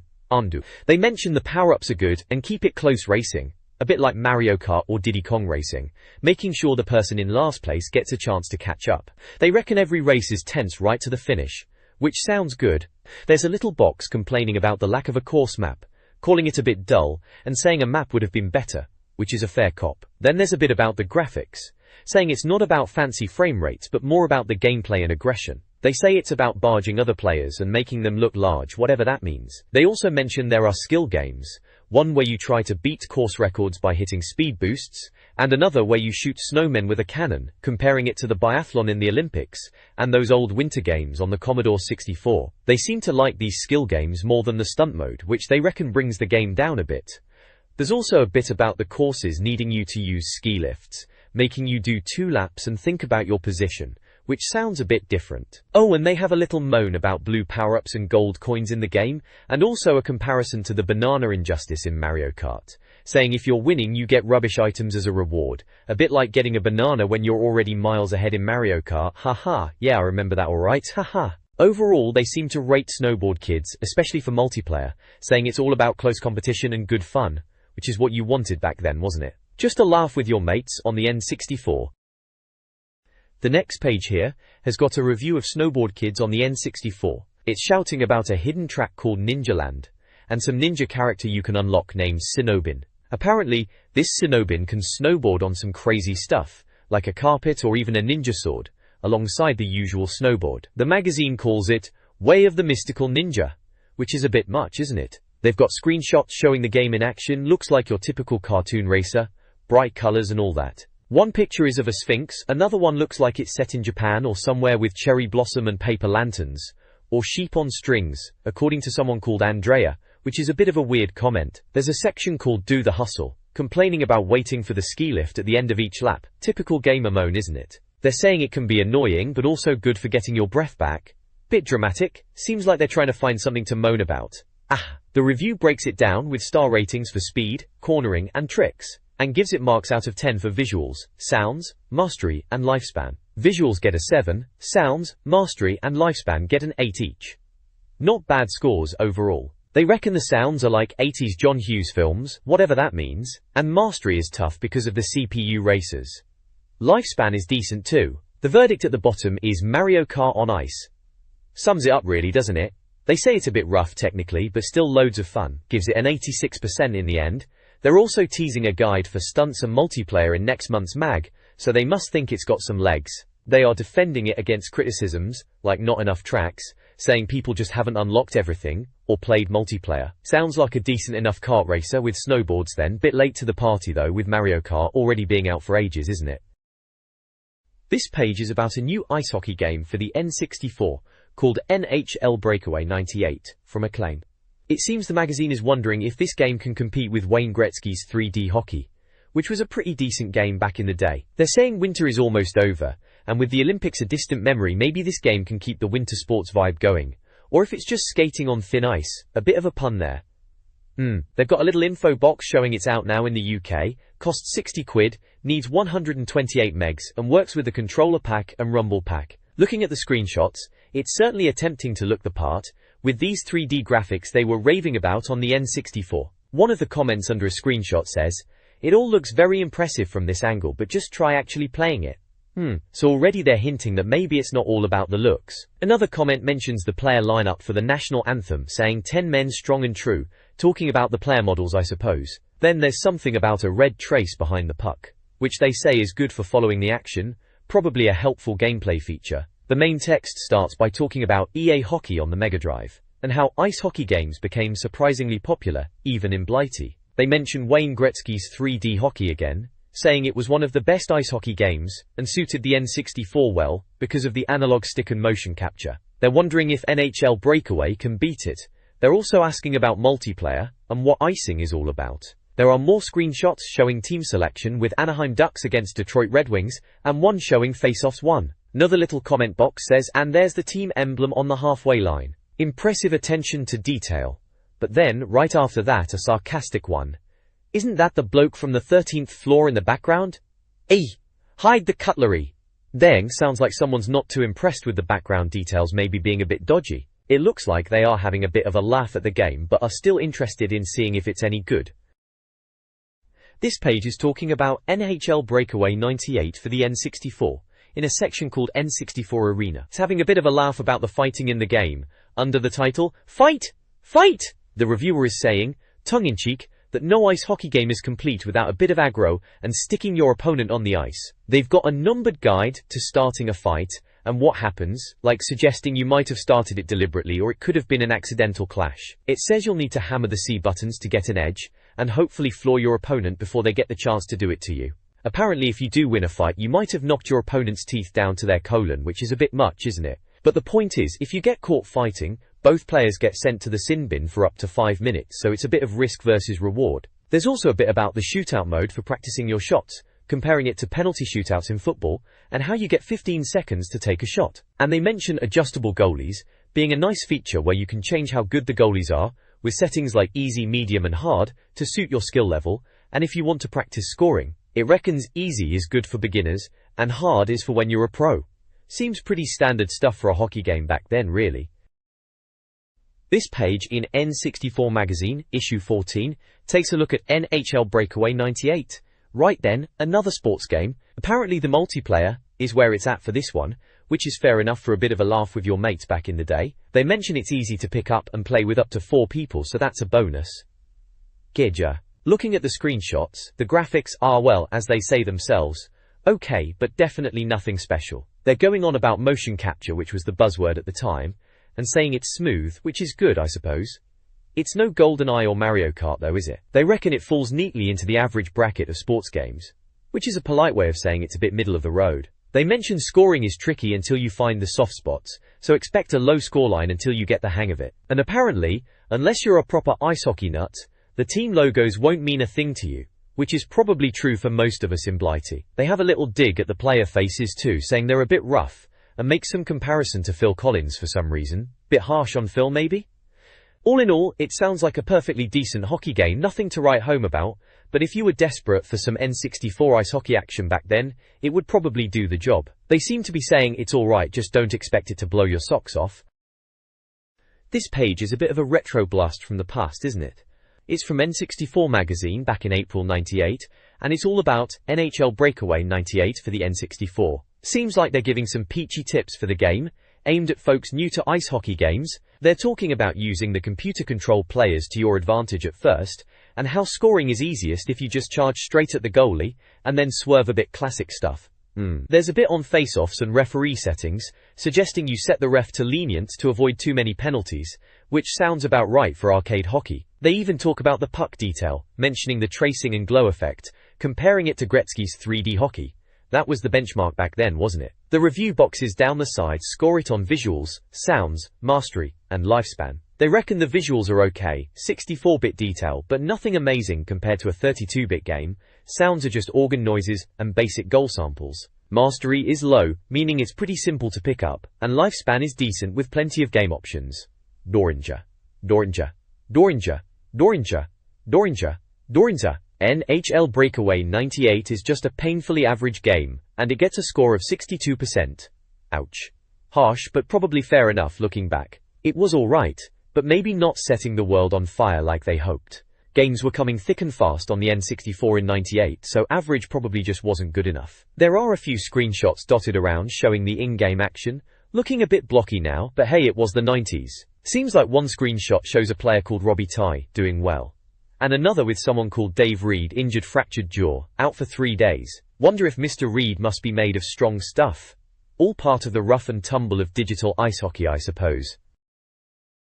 This page from N64 Magazine, issue 14, is all about import games, specifically focusing on 1080-degree snowboarding for the N64. It's got a big splash of the game's logo right in the center, and it's flagged up as an import arena feature. The page highlights that games reviewed in this section are initially only out in Japan or America, but they'll be reviewed in the UK magazine as soon as they land over here. There are some screenshots of 1080-degree, showing off the snowy slopes, the in-game score, and some of the tricks you could pull off. One screenshot even points out first-person view, and the sun being right in your eyes if you slip down a gully. Another mentions flaming torches lighting a rickety rope bridge. Seems a bit dramatic for snowboarding, doesn't it? There's a little text box at the top, referencing a previous future look at 1080-degree in issue 13, so they were clearly keen on this one. Another box talks about hopping off-piste and finding deep powder snow, which sounds alright. The game is from Nintendo, and apparently from the team behind Wave Race, so expectations were probably quite high back then. The game blurb calls it the greatest game on solid water. A bit strong perhaps. Down in the corner there's a review of 1080-degree snowboarding. It mentions a motorcycle courier turning up with the game, smelling of oily man and leather, which is a slightly odd detail to include. The reviewer, Ashton, signs for it with a thumb-stained chitty, and then rushes off to plug it into the N64, ditching his fountain pen for a more down-to-earth Biro. Bit dramatic again, weren't they all back then? He reckons 1080-degree has arrived just in time before the magazine's deadline, and there's no moment to lose. So sounds like they were pretty excited to get their hands on it. It was probably one to watch if you had an N64 back in '98. This page from N64 Magazine takes a look at Import Tuner Doro Snowboarding, or Doro Snowboarding as it's called here, which I guess was heading to the PAL region back in April '98. Looking at the options, they've got your standard match race, time attack, and trick attack modes. Then there's a 2-player option for taking on your mates, and a contest mode, which sounds interesting, mixing downhill racing with stunt arenas. They reckon that contest mode will keep you going for ages, which probably meant a good few weeks back then, mind you. The screenshots show the gameplay, looks pretty typical for the time, a bit blocky but colourful enough. They highlight the different camera views, saying the default one hides some of the scenery, which could be a pain. They suggest the second view is better but less exciting, And then there's a first-person view, which they say is scary and can make you feel seasick on a big telly. Sounds about right for N64 graphics. Didn't always age brilliantly, did they?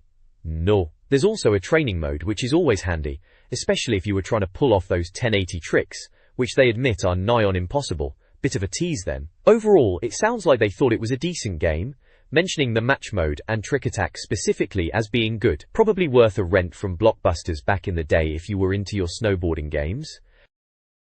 This page is all about 1080 degrees. Snowboarding on the N64, remember that one?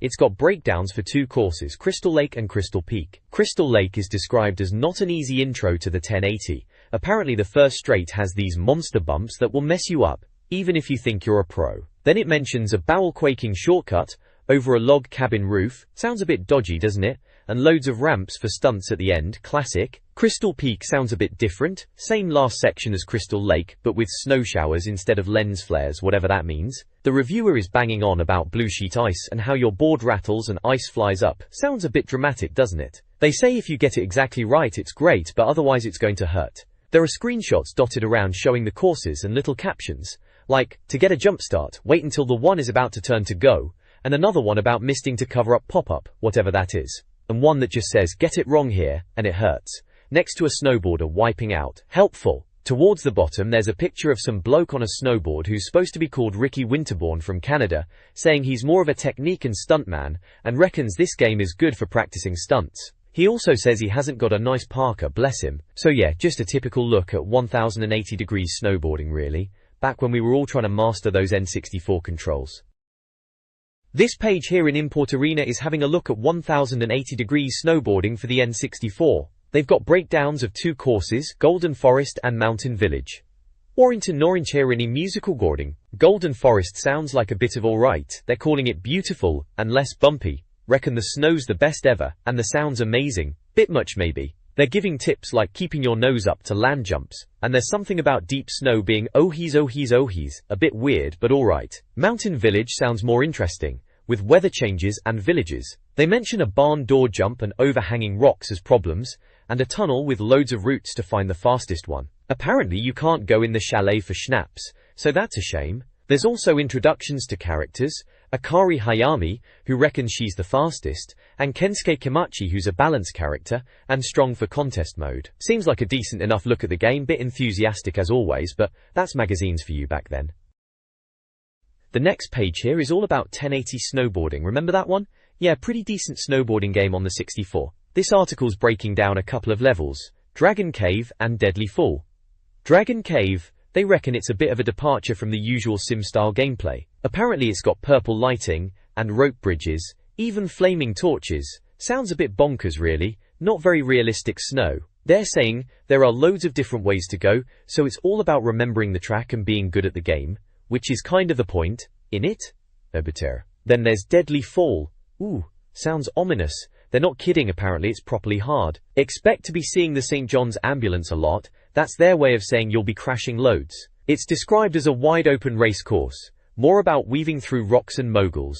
They haven't even managed to complete it yet, so it must be a right pain. There's a screenshot with a helicopter at the end, so I guess that's the goal, get to the chopper maybe?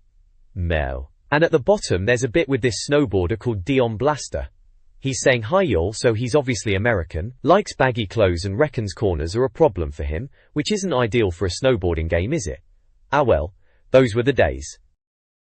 This page is a review of 1080 degrees, snowboarding on the N64, it's from Import Arena.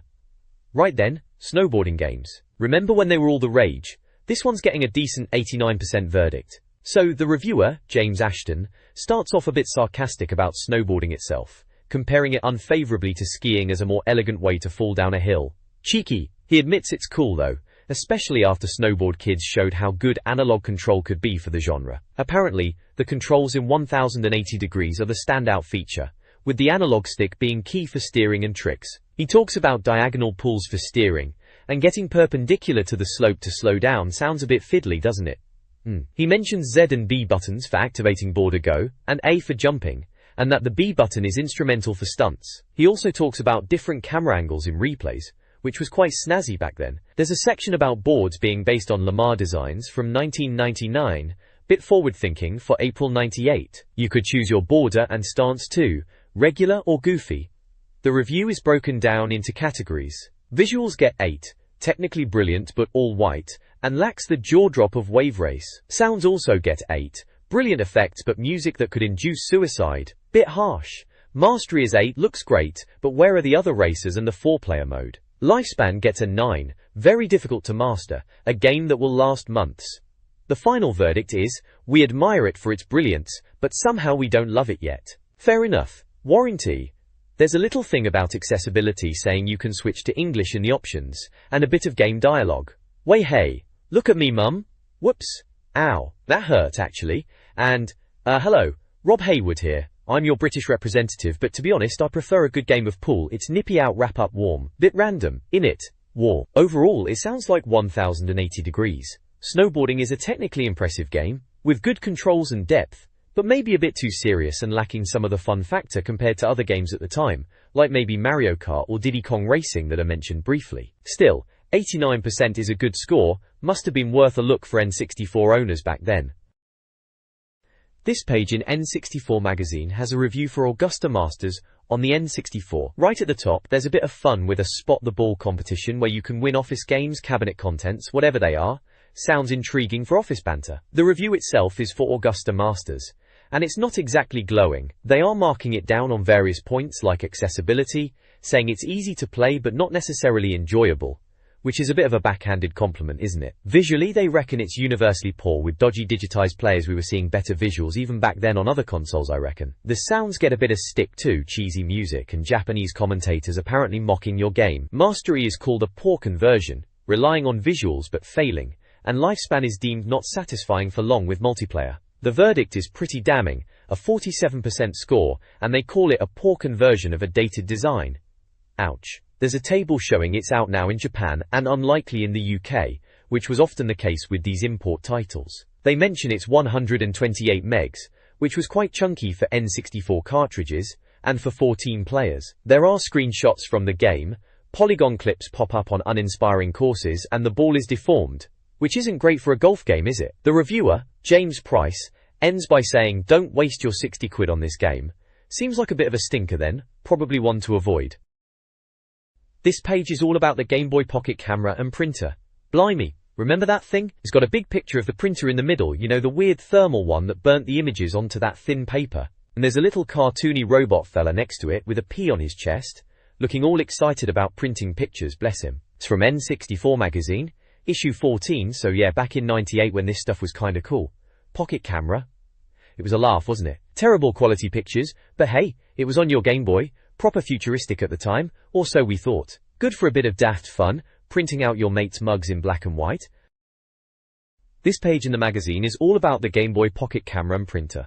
Nintendo a god, it declares in big letters. A bit much maybe, but you can see what they meant. It was quite a novel idea at the time, snapping away with your Game Boy and even printing out the, well, let's call them photos. It talks about how the Game Boy had been around for ages, longer than the Lynx and even the Game Gear. Proper old-timer even then. Max Everingham wrote this.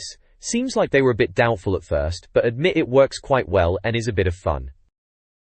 This page features an article called II, which is all about the Game Boy camera. Remember that little marvel? Back in 98, this thing was like magic, turning your humble Game Boy into a proper camera, albeit a blocky monochrome one. The article talks about how easy it is to use, basically plug and play, and mentions the main menu options, take, look, and play. There's a bit of a laugh at the surprise feature, which asks you to register your game and even your blood type. A bit over the top for a camera, eh? The reviewer notes that it's dead simple to use, icons everywhere so even a kid could figure it out, and there's even Techno-style tunes for each screen, which they didn't bother turning on. They do point out that taking sneaky photos is a bit tricky, as it's quite obvious when you've got this big eye stuck on top of your Game Boy. They even jokingly call you a pervert for trying to take covert snaps. Cheeky. Down at the bottom there's a section called Dipping Your Toe In that shows how simple it is to use, with some funny captions about finding unsuspecting victims and subjecting them to gross humiliation with your lowest picks.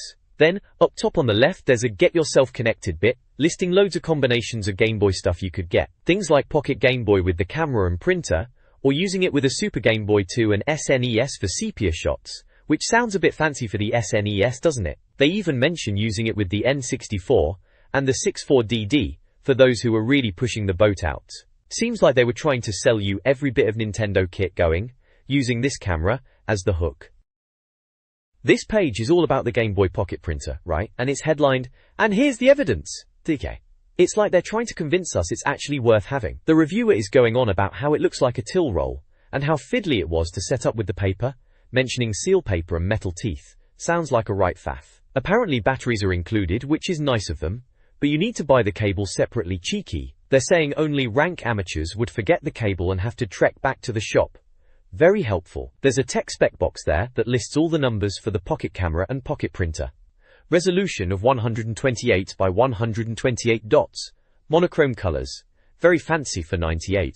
Print time is 13 seconds a screen, and the paper is 38 mm wide, lasts for 110 screens apparently. The price in Japan is listed too, 5,800 yen for the printer, and 500 yen for the paper.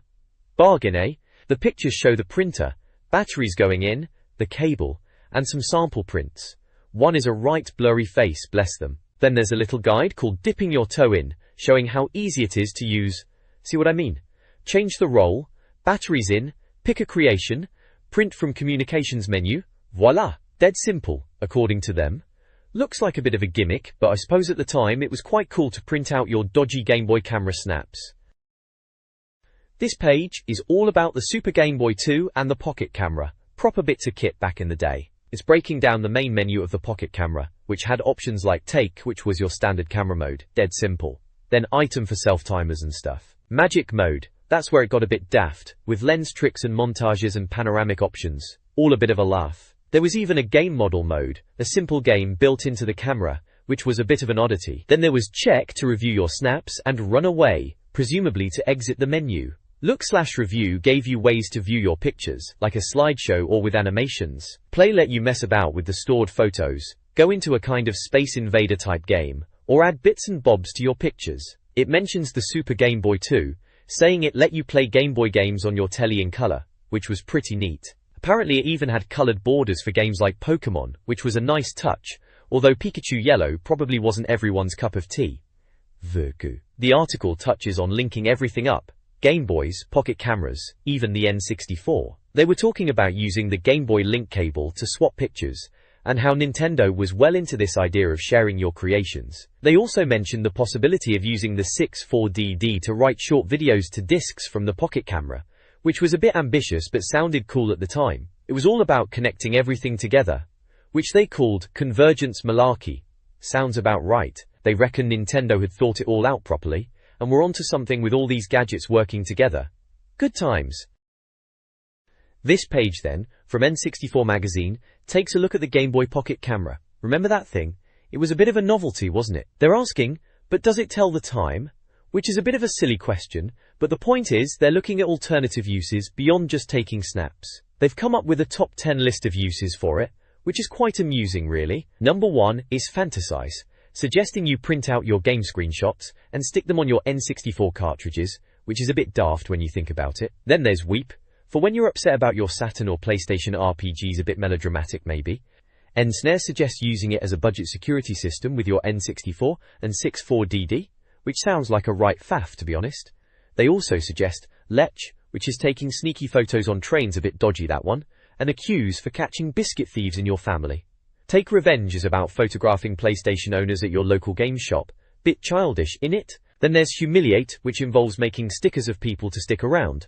And Torture, which is stamping Pikachu pictures everywhere to annoy your parents, which is quite funny in a mischievous way. Boast is about taking pictures of your high scores to send to the magazine.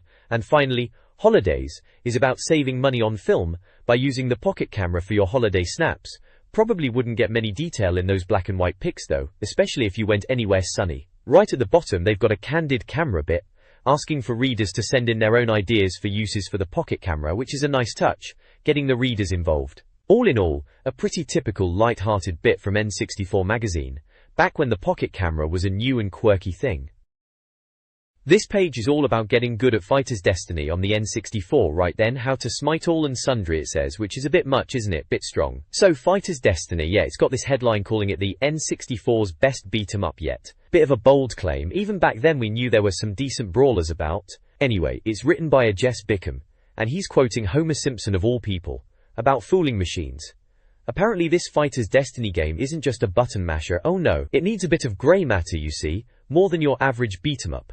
He's even suggesting you practice with chopsticks, and quoting Karate Kid, wax on, wax off. Bit much for a game guide, innit? There's a picture of the Fighter's Destiny characters all bunched together, looking a bit like they're posing for a school photo. And down the bottom it mentions there was a big review of Fighter's Destiny in the previous issue, number 13. This is issue 14 of N64 Magazine. So yeah, Fighter's Destiny guide. Right then. This page is all about getting points in fighting games. Proper cheap tactics like ring-outs, throws, and knockdowns. They reckon ring-outs are the simplest point to get. Just batter your opponent to the edge, which is fair enough, we've all been there. Throws are next up, apparently the simplest points to get, just A and B together, but some are trickier, like Borrow's Swingbuster. Then there's knockdowns, a satisfying 3 points, using special knockdown moves, or just walloping them when they're dazed, lovely stuff. Then there's a bit called Movie Madness, which is a laugh. They're comparing fighting games to action movie stars. Mortal Kombat Trilogy is the Dolph Lundgren, outmoded and unable to adapt, cheeky. Killer Instinct Gold is the virtual Roger Moore, good in its day but a bit past it now. Dark Rift is Chuck Norris, technically proficient but not exactly thrilling, and with a dodgy moustache to boot. War Gods is Steven Seagal, a bloated and unconvincing copy. Clayfighter 63 1/3 is like Chris Farley, a bit of a joke really, and Mace is Jackie Chan, not quite as legendary as the Master, but still alright, especially with the dirty great swords. Bit of a mixed bag then, some classics, some stinkers, as was often the way back then, wasn't it? The next page in N64 Magazine, issue 14, is diving into fighting game tips. Looks like they're covering a game called Fighter's Destiny. It starts with a reminder about command lists being helpful, especially in training mode, saying most characters share common moves but have unique skills too, basically telling you to learn the basics and not ignore the special moves. Then it's on to counters, scoring 3 points.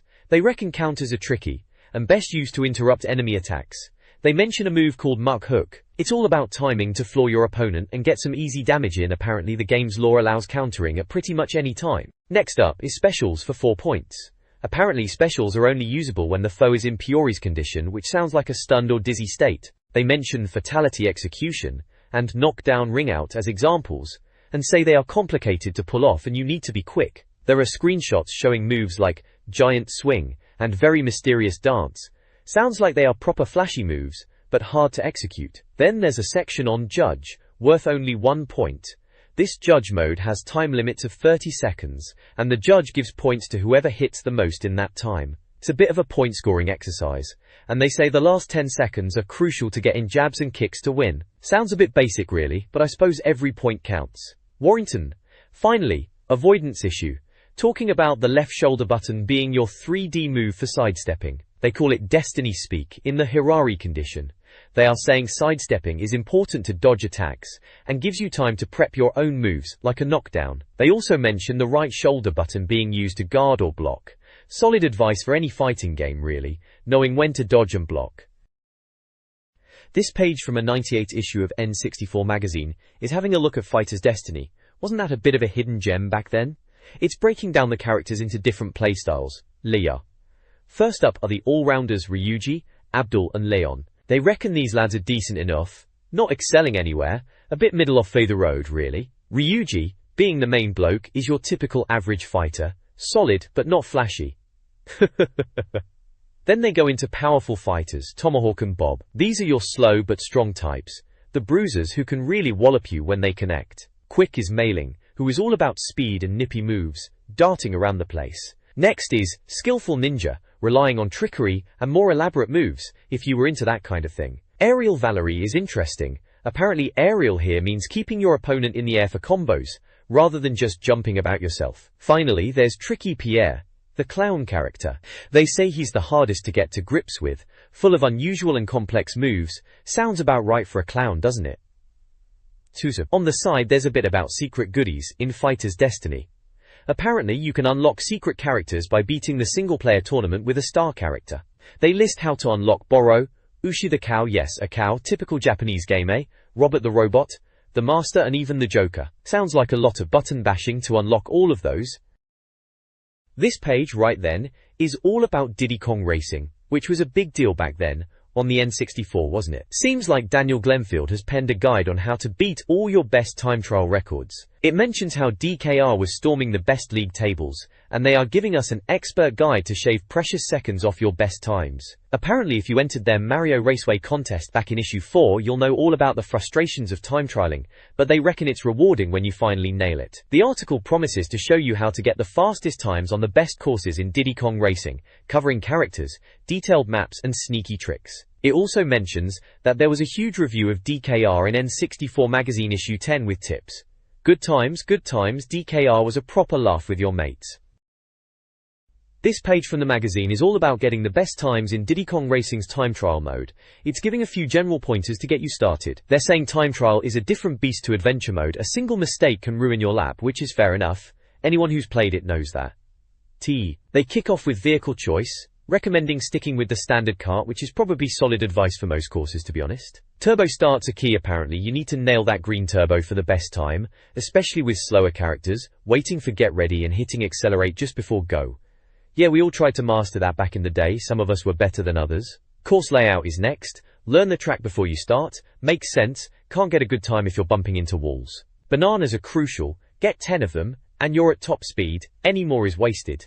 They suggest grabbing them in the first couple of laps to concentrate on the driving later. Cornering, keep it tight. Wide corners are slow. Again, obvious but good to reiterate. Staying low on ramps. Apparently going up on the analog stick helps you angle down and lose less speed in the air. I vaguely remember trying to do that. Zippers boost pads to us, and anyone normal use every single one, unless you really need bananas, and go for the full green boost. Then there's a bit about character selection. They're pushing TT Tiny Tiger as the best character for time trials because of his acceleration and cornering. They admit his top speed is about the same as Drumstick or Pipsy, but his handling is better, apparently. They even tell you how to unlock TT. You have to beat all of TT's challenges on all the tracks in time trial mode, which is a pain in the backside if you haven't already done it, but worth it if you're serious about time trials, I suppose. There's a little screenshot of the character select screen as well, all the usual suspects there. Good old Diddy Kong Racing. Simpler times. This page is all about vehicles in Diddy Kong Racing. It kicks off by saying each vehicle is unique, and you need to master them for time trials. It then dives straight into the kart. Apparently the kart in DKR is the fastest of the three, but it's stuck to the tracks, no cutting corners across the grass or anything like that. They run through a few karting techniques. First up is quick turns for zipping before a zipper. Just hold the stick and tap B. Then there's two-wheeled corner for proper tight corners using the stick and tapping B and R. Sounds a bit fiddly if you ask me. Warrington. Next they go into power slide, which they say you can alter in two ways, either stick into the corner or away from it for correction, and warn about holding it too long. And finally for the kart, speed up, which is just saying power sliding raises your speed. Obvious really. Then it moves on to the plane. They reckon it's the slowest but most enjoyable vehicle, like the R-Wings in Lilac Wars. You know, Star Fox 64 on the SNES. Main thing is you can fly over stuff. Bank turns is first, using the analog stick and R to stay close to corners for better lap times. Loop the loop is next. Double tap R while flying for a stunt. Apparently you get a boost if you let go of the accelerator just before you finish it. Bit of a show-off move really. Barrel rolls are in there too. They raise your speed and are useful for beating lap times, but you lose control for a bit. They recommend using them only in barren areas, but say DKR tracks are packed with stuff, so maybe not that useful most of the time, except after corners before obstacles. Plain zippers is next, saying hit them head-on for the best boost, and if you hit them sideways it'll cost you time. Cheers for that tip, very helpful. Then there's shoulder banking, which sounds like the kart's two-wheeled corner but for the plane, using analog A, B and R. Apparently you lose speed dramatically, so maybe avoid it unless you really have to. They say use taps rather than holding the buttons to minimize speed loss. Helpful advice, I suppose. Lastly, other zippers says to use kart zippers on windmill planes with the plane, and to hold up on the stick to hit ground zippers with the plane. So mixing and matching zippers is the key. Right then, best get practicing those barrel rolls and loop-the-loops. This page here, in the mag, is all about getting the best out of the hovercraft in Diddy Kong Racing. It starts off by saying the hovercraft is a bit tricky to handle. Very sensitive controls apparently, which sounds about right, and oversteering can be a pain in the backside, causing you to grind to a halt. But it is supposed to be the second fastest vehicle, so worth mastering for shortcuts over water. There's some advice on bouncing, which is like hopping in Mario Kart 64, And bounce cornering, which sounds like a right faff but apparently helps with tight corners if you can master it, something about tapping the R button at the right time. Then it talks about zippers, those speed boost pads, and how they work the same as the plane ones. And there are other zippers that only the hovercraft and plane can use in certain places. The main bit is the tracks section, giving tips for Ancient Lake and Fossil Canyon. For Ancient Lake, it says the best time is 52 to 86, and best lap is 16 to 75. It reckons it's a simple track, good for driving skill, and popular for that reason. The guide points out using power slides to hug the bank, straightening yourself out for zippers, and going across the grass to collect bananas. There's a banana guide showing you the order to collect them over laps 1 and 2. Then for Fossil Canyon, the best time is 1 minute 22:55, and best lap 27 to 21. This one's got shortcuts apparently, and is good for beginners and experts. Tips include power sliding here as well, collecting bananas on ramps by holding UP, and taking a low left-hand route to save time. Again, there's a banana guide for laps 1 and 2, showing the banana collection order. Looks like they're really pushing banana collecting on this page for some reason. Guess it's important for speed or something in this game. This page from N64 Magazine is showing us the ropes for 3 tracks in what looks like Diddy Kong Racing, although they've not explicitly said it. We've got Jungle Falls, Hot Top Volcano and Walrus Cove, all with best times and lap times proudly displayed. It's all about collecting bananas in a specific order for maximum effect, which, if you remember playing it, was the key to getting those extra speed boosts. Jungle Falls is described as having an Aztec vibe, and Waterfalls sounds about right, and they are saying it's tricky to get the bananas on the bridge without falling in. Patience is the key apparently, and a bit of power sliding in the temple will help. For Hot Top Volcano, they are recommending taking the left tunnel for a secret passage and to aim for the last 2 bananas before a banked turn. Walrus Cove is all about timing your power slides and using the 2-wheel turn if you mess it up. It seems the key is hitting the zippers with the accelerator on and staying close to the wall to collect all the bananas. They've got these little track maps with lettered points and banana icons, which were pretty handy back then when you were trying to shave seconds off your best time. Good old N64 Mag, always there to give us the tips we needed to impress our mates down the youth club. It's not exactly rocket science, but back then, these little nuggets of wisdom were gold dust.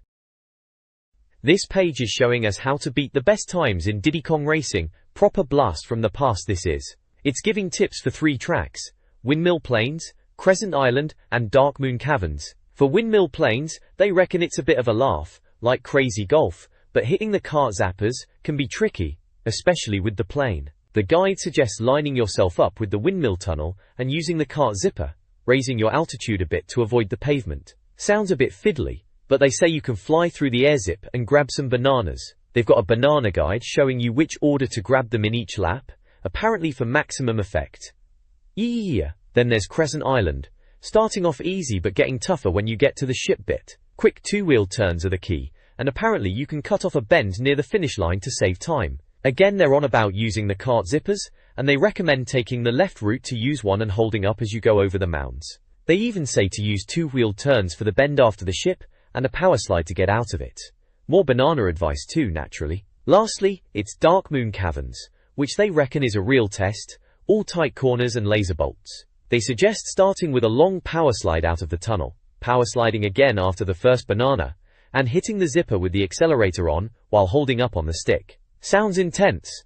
Loads of 2-wheel turns are needed apparently, and you need to use power slides and 2-wheel turns to stay close to the inside. And yes, more banana collecting guidance. They're really pushing these bananas, aren't they?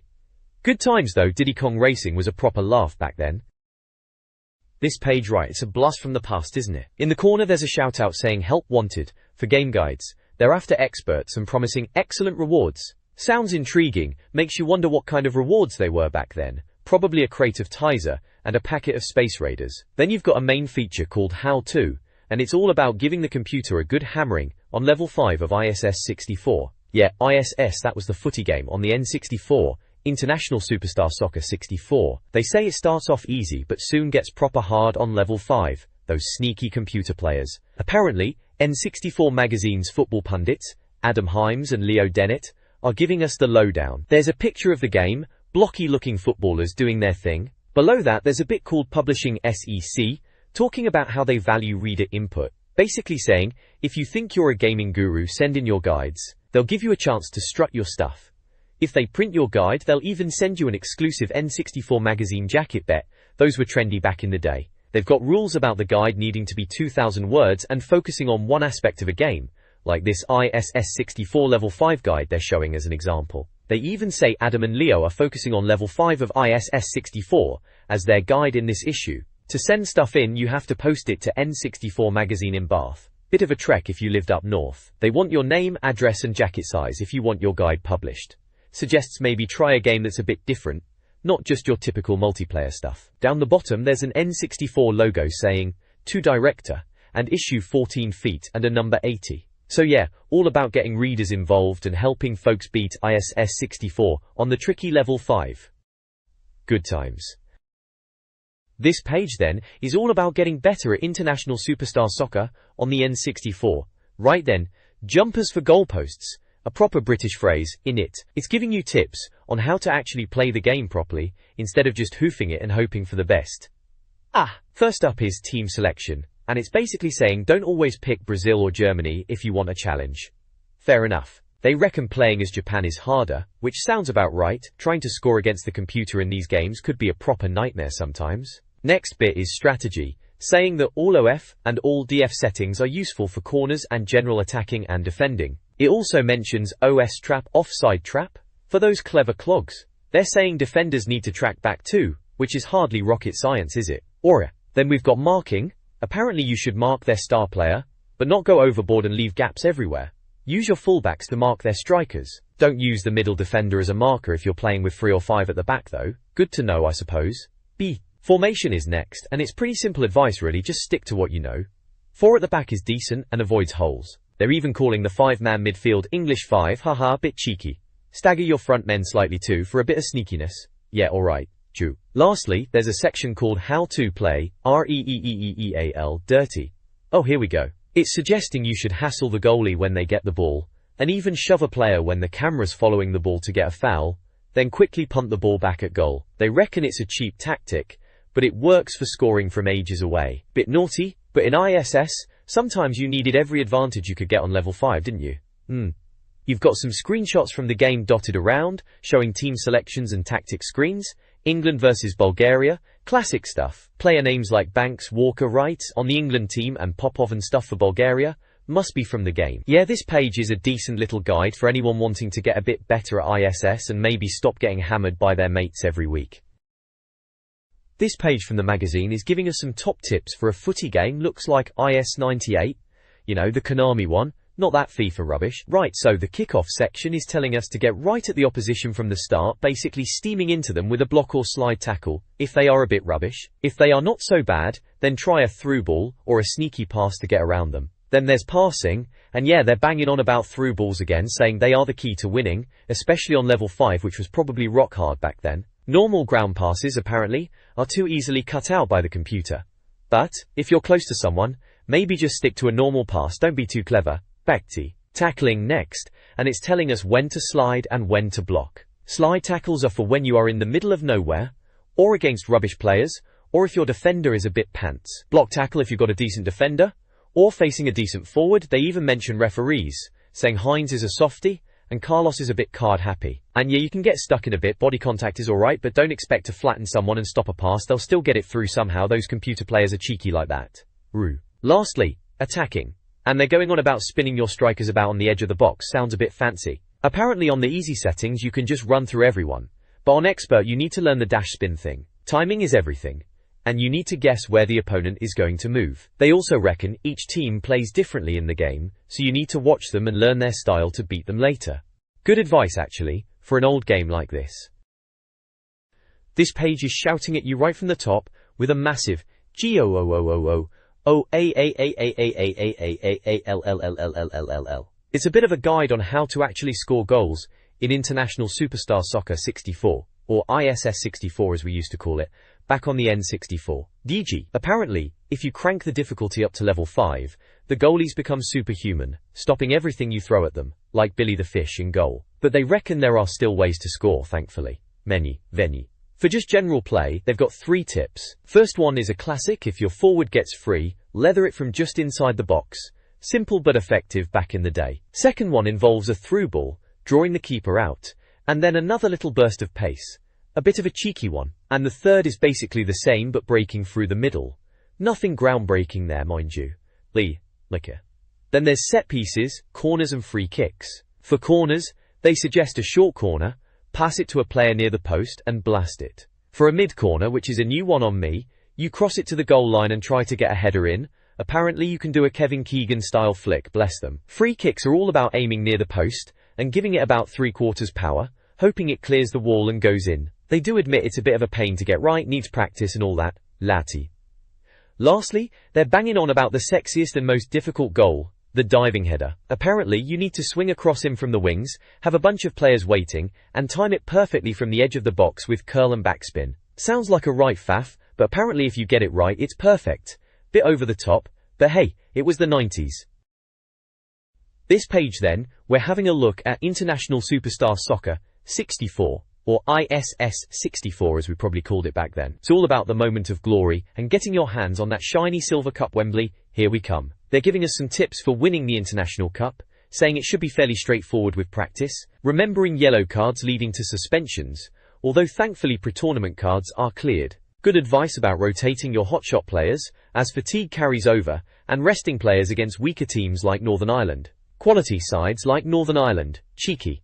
They even suggest taking your stars off at half-time if you are 50 up, showing off a bit there, aren't they? The main thing is, the sheer number of games, 70 internationals, is no Sunday league kickabout, apparently. If you are planning marathon sessions, more than 10 games without a break is unlikely. They say the big stumbling block is lack of concentration, especially in the later stages against the likes of Brazil, Holland, Italy and Germany. Good luck with that. ISS, unlike other footy games, doesn't have secret keys or easy moves, just good old-fashioned skill to make your mum proud. Fair enough. We've got some screenshots of the game here, showing off the in-game action, player names like Morley, Platt, Thorson, Nielsen, Keegan and the scores on screen. Yep, that's ISS, alright? This page in N64 Magazine is the Tips Extra section. Looks like they're having a bit of a laugh with the title, Chunky Americans Chucking an Odd-Shaped Ball. Right then, Madden 64 is first up. Seems like they've got the cheat codes for some retro teams, the 70s and 80s, probably with players none of us really remember now. There's also an all-Madden team if you're finding it all a bit too easy, and some stadium cheats as well, for a bit of variety I suppose. Next up is Tetrisphere, remember that one?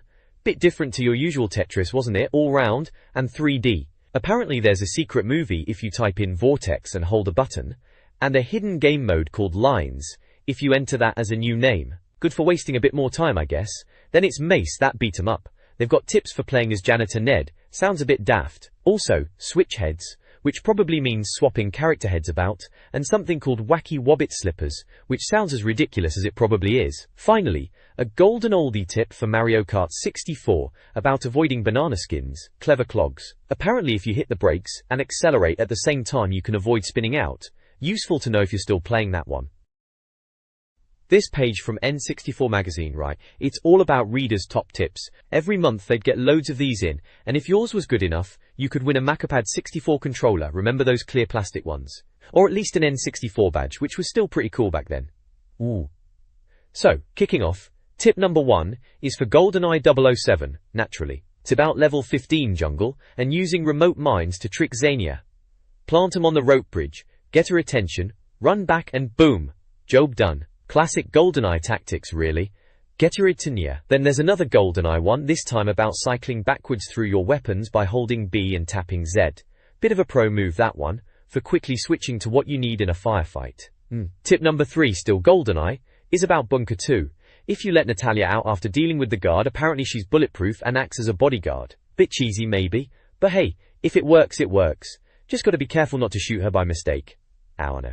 Moving away from GoldenEye for a bit, next up is Bomberman 64. This one's about unlocking extra battle levels. You have to do some button presses with the pause button on the controller at the game selection screen, hear a chime, then go to battle mode, and bingo, more levels. Secret codes and unlocks, you just don't get that nowadays. Warrington also has a mode. WCW vs NWO. World Tour is next, the wrestling game. Tip here is just about escaping submissions and pinfalls by wiggling the joystick and buttons. Standard wrestling game stuff, really. Jew. Then we're on to Top Gear Rally. This one's about cheat codes, using the D-pad. Apparently bottom C Z B, top D and right D gives you rainbow mode, and left D right D, top D left D Z right D gets you a special PlayStation mode, haha. Bit of a dig at the old Sony there. Kekek.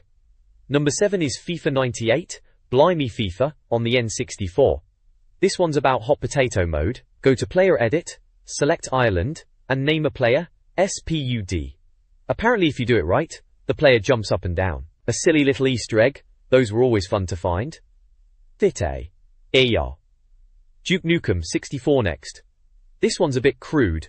Even for Duke. Shoot a toilet, wait for the water to flow, stand close, press A, and Duke drinks the water, making a rather disgusting noise, and refills his strength. Very Duke Nukem that, wasn't it? Warrington noise. Back to GoldenEye for tip number 9. Grenades. Apparently, Tom Chase in issue 12 said grenades were weak because they took ages to blow. Well, this reader's tip is to hold Z for 34 seconds before throwing, to make them explode on impact. Useful for deathmatch if you could time it right. Warrington. Finally, tip number 10 is about GoldenEye, again, this time Trevelyan on Cradle. When you're meant to finish him off, wait until he says, finish the job. Then let him jump down the hole, but don't follow him. Instead, go back along the walkway, look down, and apparently, you'll see Alex Wade just standing there waiting to be shot. Bit of a secret enemy, cheeky. Below the tips, there's a form to send in your own tips, encouraging readers to contribute for the next issue and win prizes. Good old N64 Magazine, eh? Brings back memories. This page from N64 Magazine looks like a tips section, probably for December 1998, based on the issue 14 feet at the bottom. It's all about helping out gamers who are clearly stuck on Diddy Kong Racing, which was a massive game back then on the N64. They've got questions and answers about getting keys in Dragon Forest, finding the last balloon in Future Funland, and most importantly how to beat Whizpig, that pesky intergalactic pig racer. For the Dragon Forest key, it's all about going to Boulder Canyon and using the drawbridge, ringing a bell and using turbo balloons. Sounds like classic rare trickiness. Then for the last balloon in Future Funland, it's a reminder to check for all the normal balloons, silver coin challenge balloons, and boss balloons, and if you've done all that, there are 4 hidden ones in Dino Domain, Whizpig's head statue area, and Sherbet Island. Good to know if you are hunting for every last balloon, and then the big one, beating Whizpig. The advice is pretty standard racing game stuff. Get a good start with a blue turbo boost, hit all the zippers, and keep practicing. They even mention that bigger characters have a better top speed, which is a handy tip. It's funny how even back then, they were saying practice makes perfect for these boss races. Some things never change. Looking at that Whizpig screenshot, he still looks as menacing and purple as ever. Good memories of battling him back in the day. This page from the magazine is all about the Nintendo hotline. Back when you actually had to phone up for game tips, can you believe it? It's got the phone number plastered at the top there, for all your N64 woes. They reckon they've got expert games players on the line, which we probably hoped was true when we forked out for the call. Down the side they've got a bunch of questions and answers. Someone struggling with the silver coin challenge and windmill planes. Sounds like Diddy Kong Racing.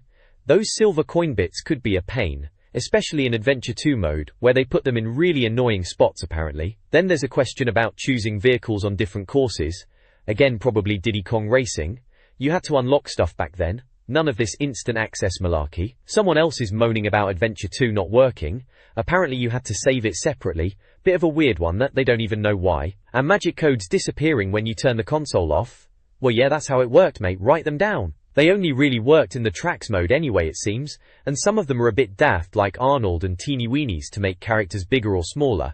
And Jukebox to change the music. And something called Joint Venture, which is 2-player adventure mode. Sounds a bit sus, doesn't it? Lastly, someone wants to know how to beat the octopus in Sherbet Island second time on Diddy Kong Racing. Apparently you just gotta avoid the obstacles, use turbo, and collect weapon balloons to launch rockets at him. Then there's a bit about Top Gear Rally, a racing game with cheat codes. You could get all tracks by putting in A, left, right, down, Xi, at the arcade mode selection screen. There are also codes for a beach ball car, a helmet car, and a Cupra car, all entered at the same arcade screen. Remember having to type those button combos in really slowly for them to work? Those were the days.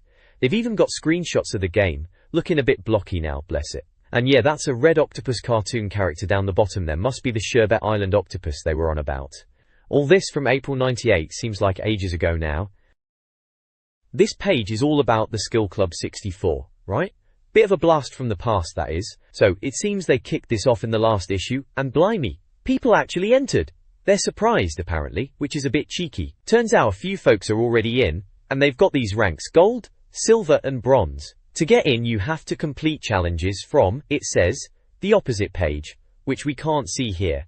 Sounds like you fill in a form and send it off. 10 challenges for gold, 7 for silver and just 3 for bronze. First gold member is a Simon Moore from Liverpool, good on him. Warrior. Then they've listed the first lot of members. For the top tier, gold, it's just Simon Moore. Silver has Andrew Mills from Londonderry, Derek Topper from Bristol, and Gethin James from Bournemouth. Bronze is a bigger list, with Robert Gallagher from Southampton, Tom Walker from Essex, Steve Laney from Droitwich, Richard Canterbury from Taunton, Daniel Brooks from Swindon, and Rachel Jackson from Woodbridge. They've all got these letters next to their names, A, B, C and so on, presumably showing which challenges they've managed to complete. Seems a bit keen, doesn't it? But back then, we were all for showing off our gaming skills, weren't we? Good times, I suppose. This page from N64 Magazine is all about Skill Club 64. It's like a little challenge thing they had going on. Basically, you had to complete these 10 tasks across different N64 games to earn a bronze, silver or gold badge. Looking at the challenges, there are 10 in total, labeled A to J.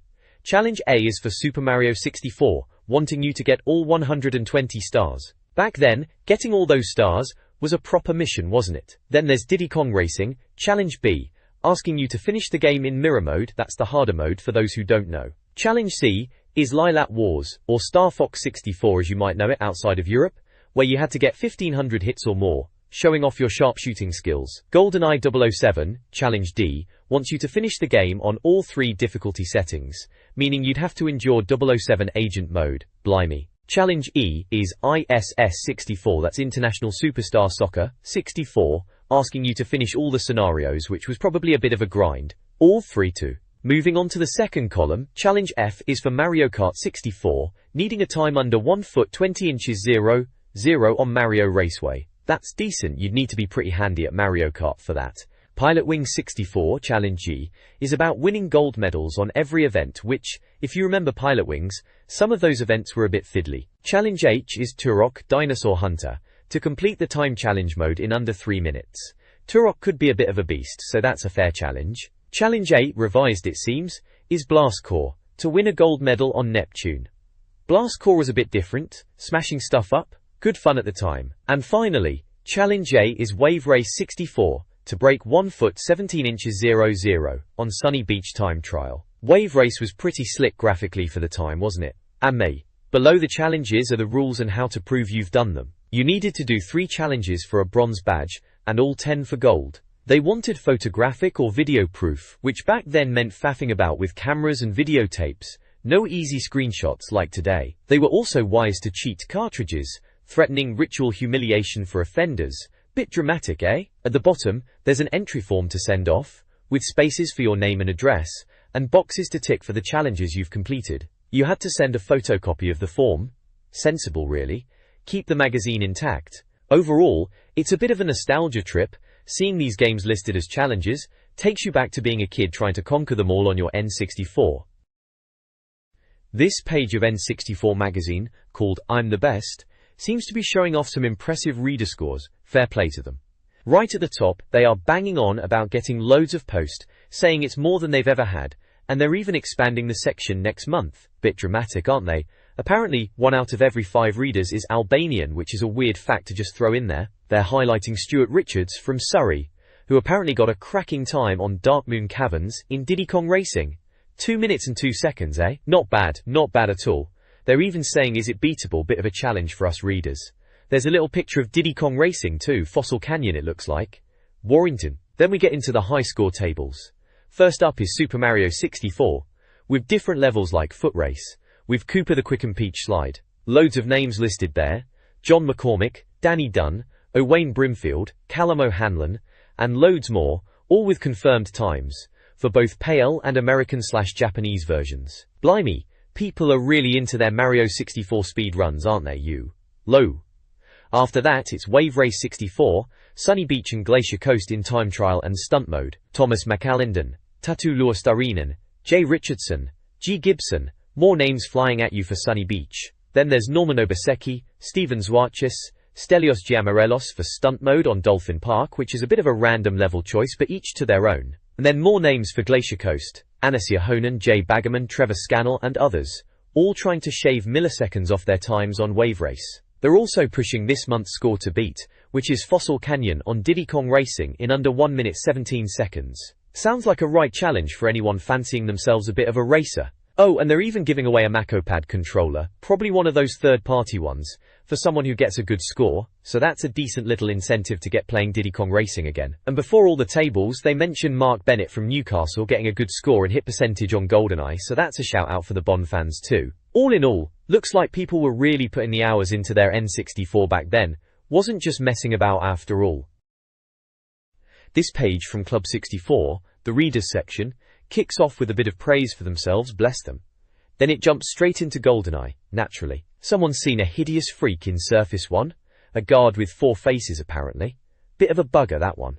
They reckon it's a super soldier. The magazine folks seem quite amused, and suggest his N64 might be overheating, or maybe he's onto something.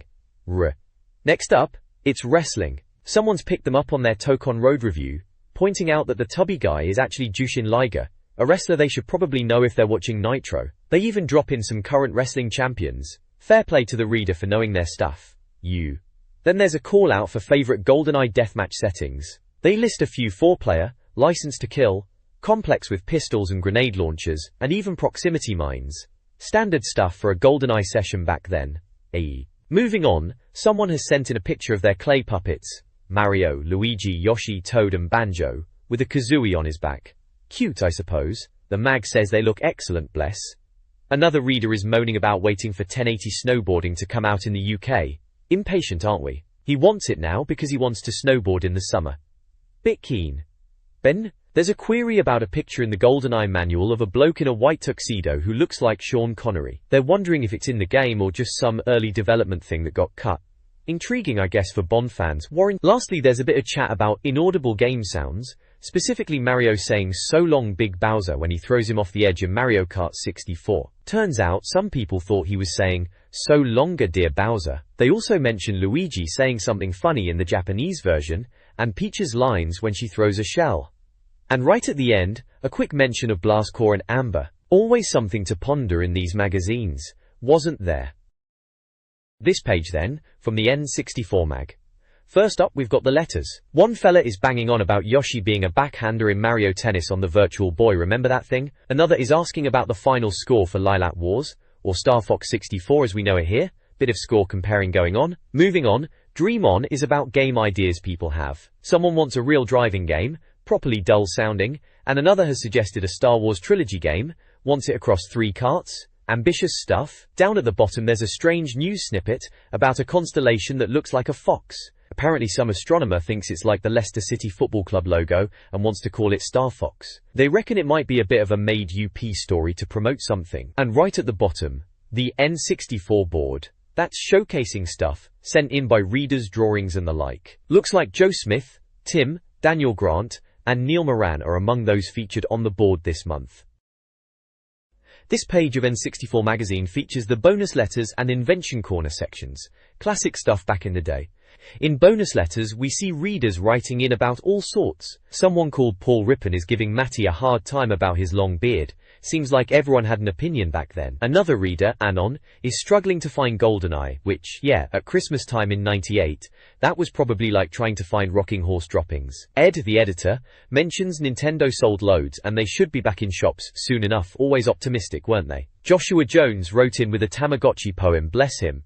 Bit off topic for N64 mag, but hey, they printed it. Tom O'Rourke is plotting to beat Will at Mahjong by hiding his Mahjong games. A bit drastic. Then there's Sean Kenny asking about Drumstick from Diddy Kong Racing. Can you race him?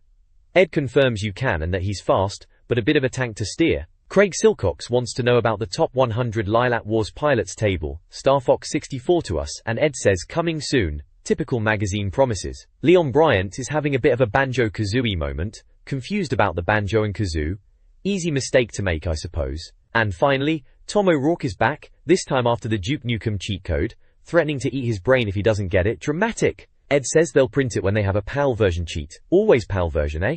Poor Over in Invention Corner, we've got readers' crazy ideas for N64 accessories. First up is Albert Toe from New Zealand with the remote control controller, a wireless controller idea, bit ahead of its time, eh? He's drawn a diagram of a controller with an infrared sensor and transmitter, so you could play without being plugged in. They mention similar things existed for Mega Drive and SNES, but they don't really see the point unless you've got cable phobia. Cheeky. Durr. Then there's Gazgams with the Earthquake Pack. This one's a bit bonkers. It plugs into the Rumble Pack slot and makes the walls shake during gameplay. Apparently, it rattles your house, and Gaz warns, "Be careful though. Too much use of my invention might bring your house down." Health and safety wasn't really a thing then, was it? Lastly, there's Wayne Bestwick's Travel Set. This is a portable N64 setup, with a small LCD screen and speakers, powered by batteries or a normal power supply. They mention Wayne suggests a price of £29.99, but think colour LCD screens are pricey and drain batteries. Still, they say, you never know. At the bottom they're asking for more bizarre inventions and offering N64 Magazine badges for the creators. Standard magazine filler to be fair, but we lapped it up back then. This page is a bit of a snapshot of the times, innit? On the left there's the So Tell Me This section, where readers are posing questions about the N64. Someone's asking if Pikachu, using that microphone pack, will understand proper footy chat, like giving Liverpool stick. Turns out, probably not, mate. Then someone else is mixing up Mortal Kombat 4 with Donkey Kong Country. Bless. There's also the usual questions about Pocket Monsters making it to the UK. Well, duh. Of course it was. And whether we'd see strategy games on the N64, which we were all hoping for. Flipping over to the right, there's an advert for T3 Magazine. It's shouting about being on sale now, and is full of techie things from April '98. Toys for the boys, and future wars are mentioned, typical lads mag stuff. Cool Kit in Focus is about digital cameras and Japanese gadgets, very trendy at the time. Inside T3 apparently they've got digital camera reviews, stuff about hi-fi supermodels which sounds a bit dodgy, and something about sexy diesel shockers. Right, and they're still wondering about DVDs, asking why oh why, they're not out yet. Remember the DVD hype? Madness. Oh, and you could get a trial of T3 for £4.50 back then. This page is a feature called Raiders of the Lost Cart. Bit of a dramatic title, eh? It's all about those mythical, unreleased N64 games, the ones you'd hear whispers about but never actually saw on shelves. The writer, Steve Dr. Jones Owen, is off on a quest to uncover these lost treasures, which is a laugh really, because back then you were always hearing about amazing games just around the corner that never materialized. They're going on about ancient manuscripts and battling evil Nazis to find these games, bit over the top, but you know, typical magazine bravado. They even joke about finding a game so bad, it melted their faces off. Apparently it was called Gamatech's Jeopardy. Sounds awful, mind you. Gamatech weren't exactly known for bangers, were they? The article touches on why games vanish, delays, licensing problems, the usual suspects really. Apparently these missing games suffer because they just end up looking a bit naff by the time they might actually be ready. Which is probably true. They're promising a definitive list of release dates, which, knowing magazines, is probably going to be about as accurate as a chocolate fireguard, but we always lapped it up at the time, didn't we? Kept us hoping for that next big thing.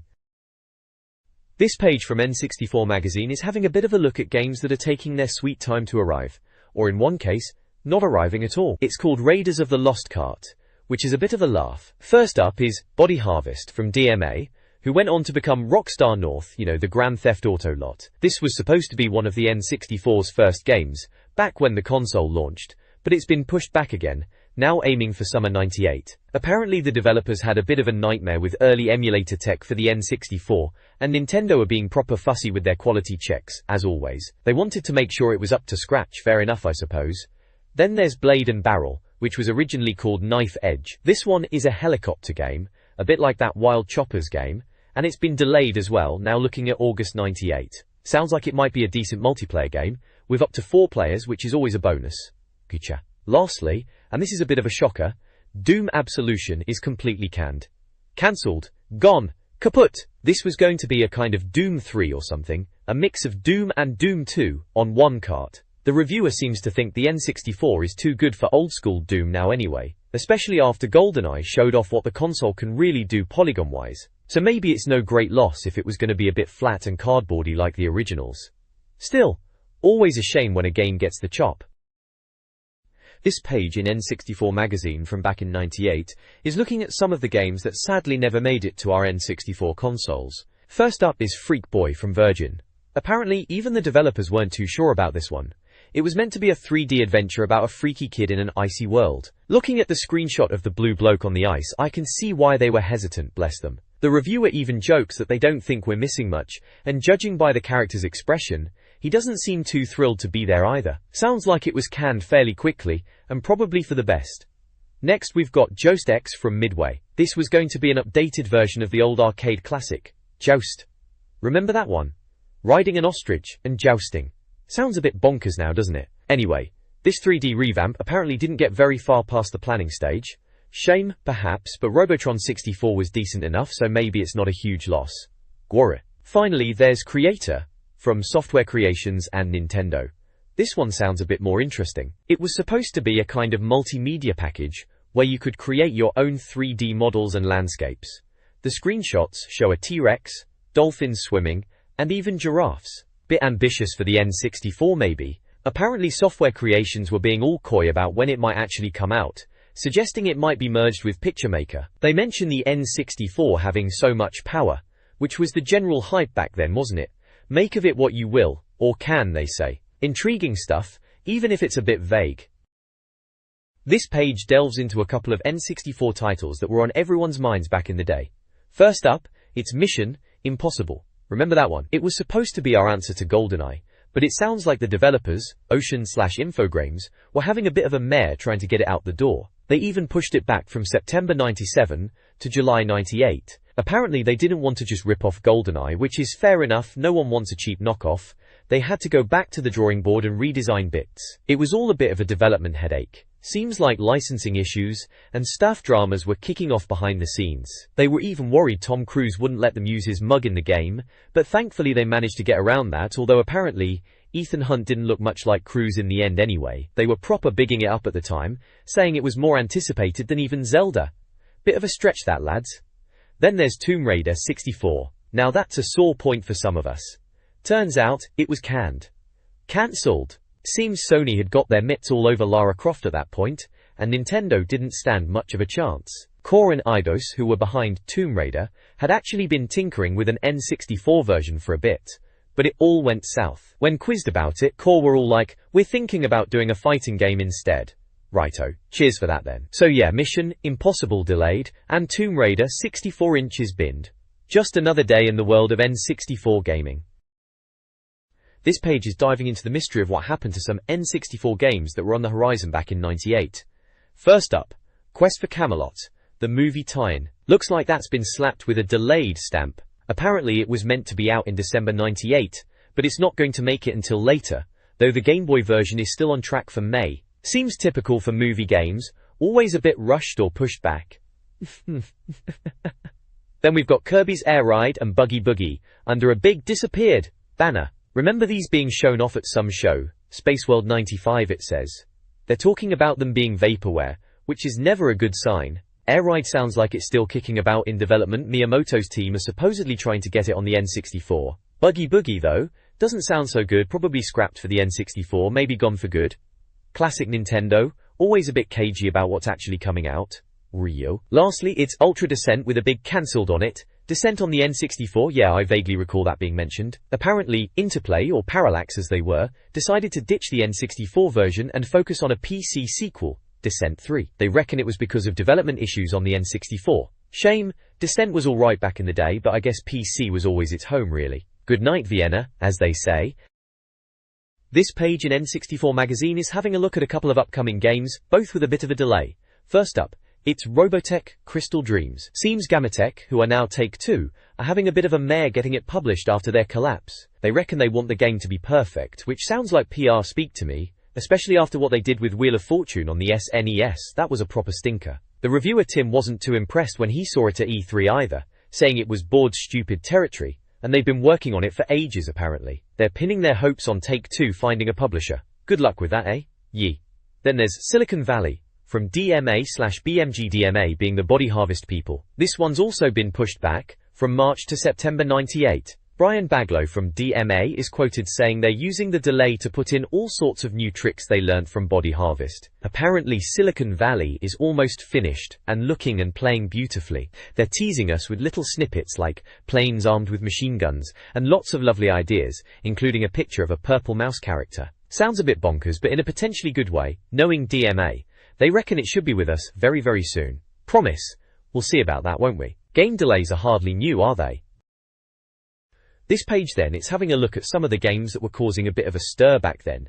First up is Shadowman, which was slapped with a big delayed across it. Apparently, Acclaim were having a bit of a nightmare getting it sorted, already 2 months behind schedule, and now pushed back to November 98. Seems Nintendo in Japan were a bit sensitive about the content.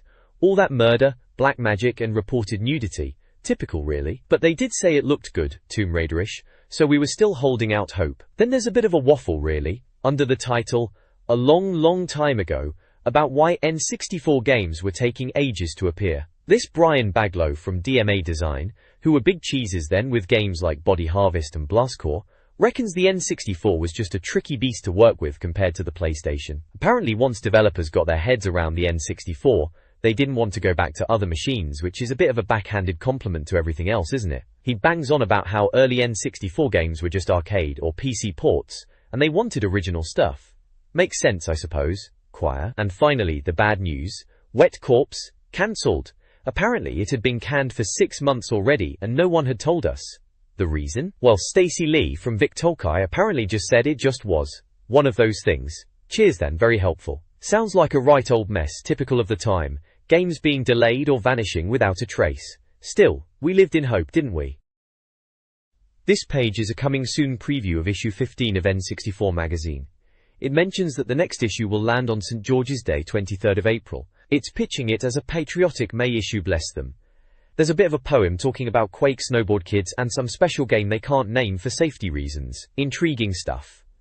Looking at the index for issue 14, you can see what they've been up to. There's a review of 1080 snowboarding, which was pretty decent at the time, and something about Augusta Masters for the golf fans. Banjo-Kazooie preview, that was a big deal, and Bomberman Hero, always good for a blast with mates.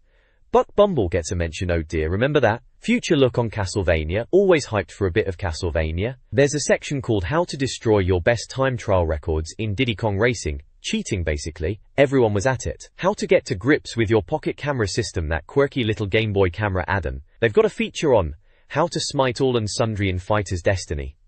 Fighter's Destiny wasn't really Tekken, was it? Interview with Iguana UK, no idea who they are. Mystical Ninja starring Goemon review, now that was a bit different, wasn't it? NBA, Courtside Future. Look, yawn. NHL Breakaway, 98 review. And then Raiders of the Lost Cart, that sounds dodgy. Pocket Monsters Snap preview, Pokemon craze was in full swing then. And a Shadowman preview, that was aiming to be all dark and gritty. Snowboard Kids review, back to the snowboarding. Turok 2 preview, Dinosaurs and Guns, can't go wrong. World Cup 98 preview, Football Fever, obviously. There's a little screenshot of Quake, looking blocky as you'd expect, and another one of Snowboard Kids. Finally, there's a big question mark saying, long time no see, but this game might just be the hit of the year. Oh, the suspense. This page here, it's all about Yoshi's story in it. Right in the middle, big Yoshi fella, with eat fruit, lay eggs and save the world above him. Bit dramatic for a game about a dinosaur, eh? Below is the game logo, Yoshi's Story, looking all colourful and psychedelic. Apparently, it's a crazy patchwork quilt of an adventure, and hatching this Easter.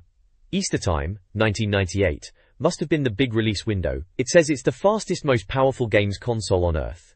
Which, yeah, at the time the N64 was pretty impressive, I suppose. Tie. Then on the side you've got the magazine blurb. N64 Magazine, April 98, issue 14. Reviews this month are Mystical Ninja, which was a bit of a looker with its Japanese setting, and Goemon character. NBA Pro 98, Snowboard Kids, remember that one? Cute, but not exactly Tony Hawk's. NHL Breakaway, 98, 1080 degrees snowboarding and Augusta Masters. So, a bit of everything really. Other great stuff, section has some random bits and bobs, like Skill Club 64. How to get to grips with your pocket camera system. Cameras on phones were still a bit of a novelty then, weren't they? How to smite all and sundry in Fighter's Destiny. How to give the computer a good hammering on level 5 of ISS 64.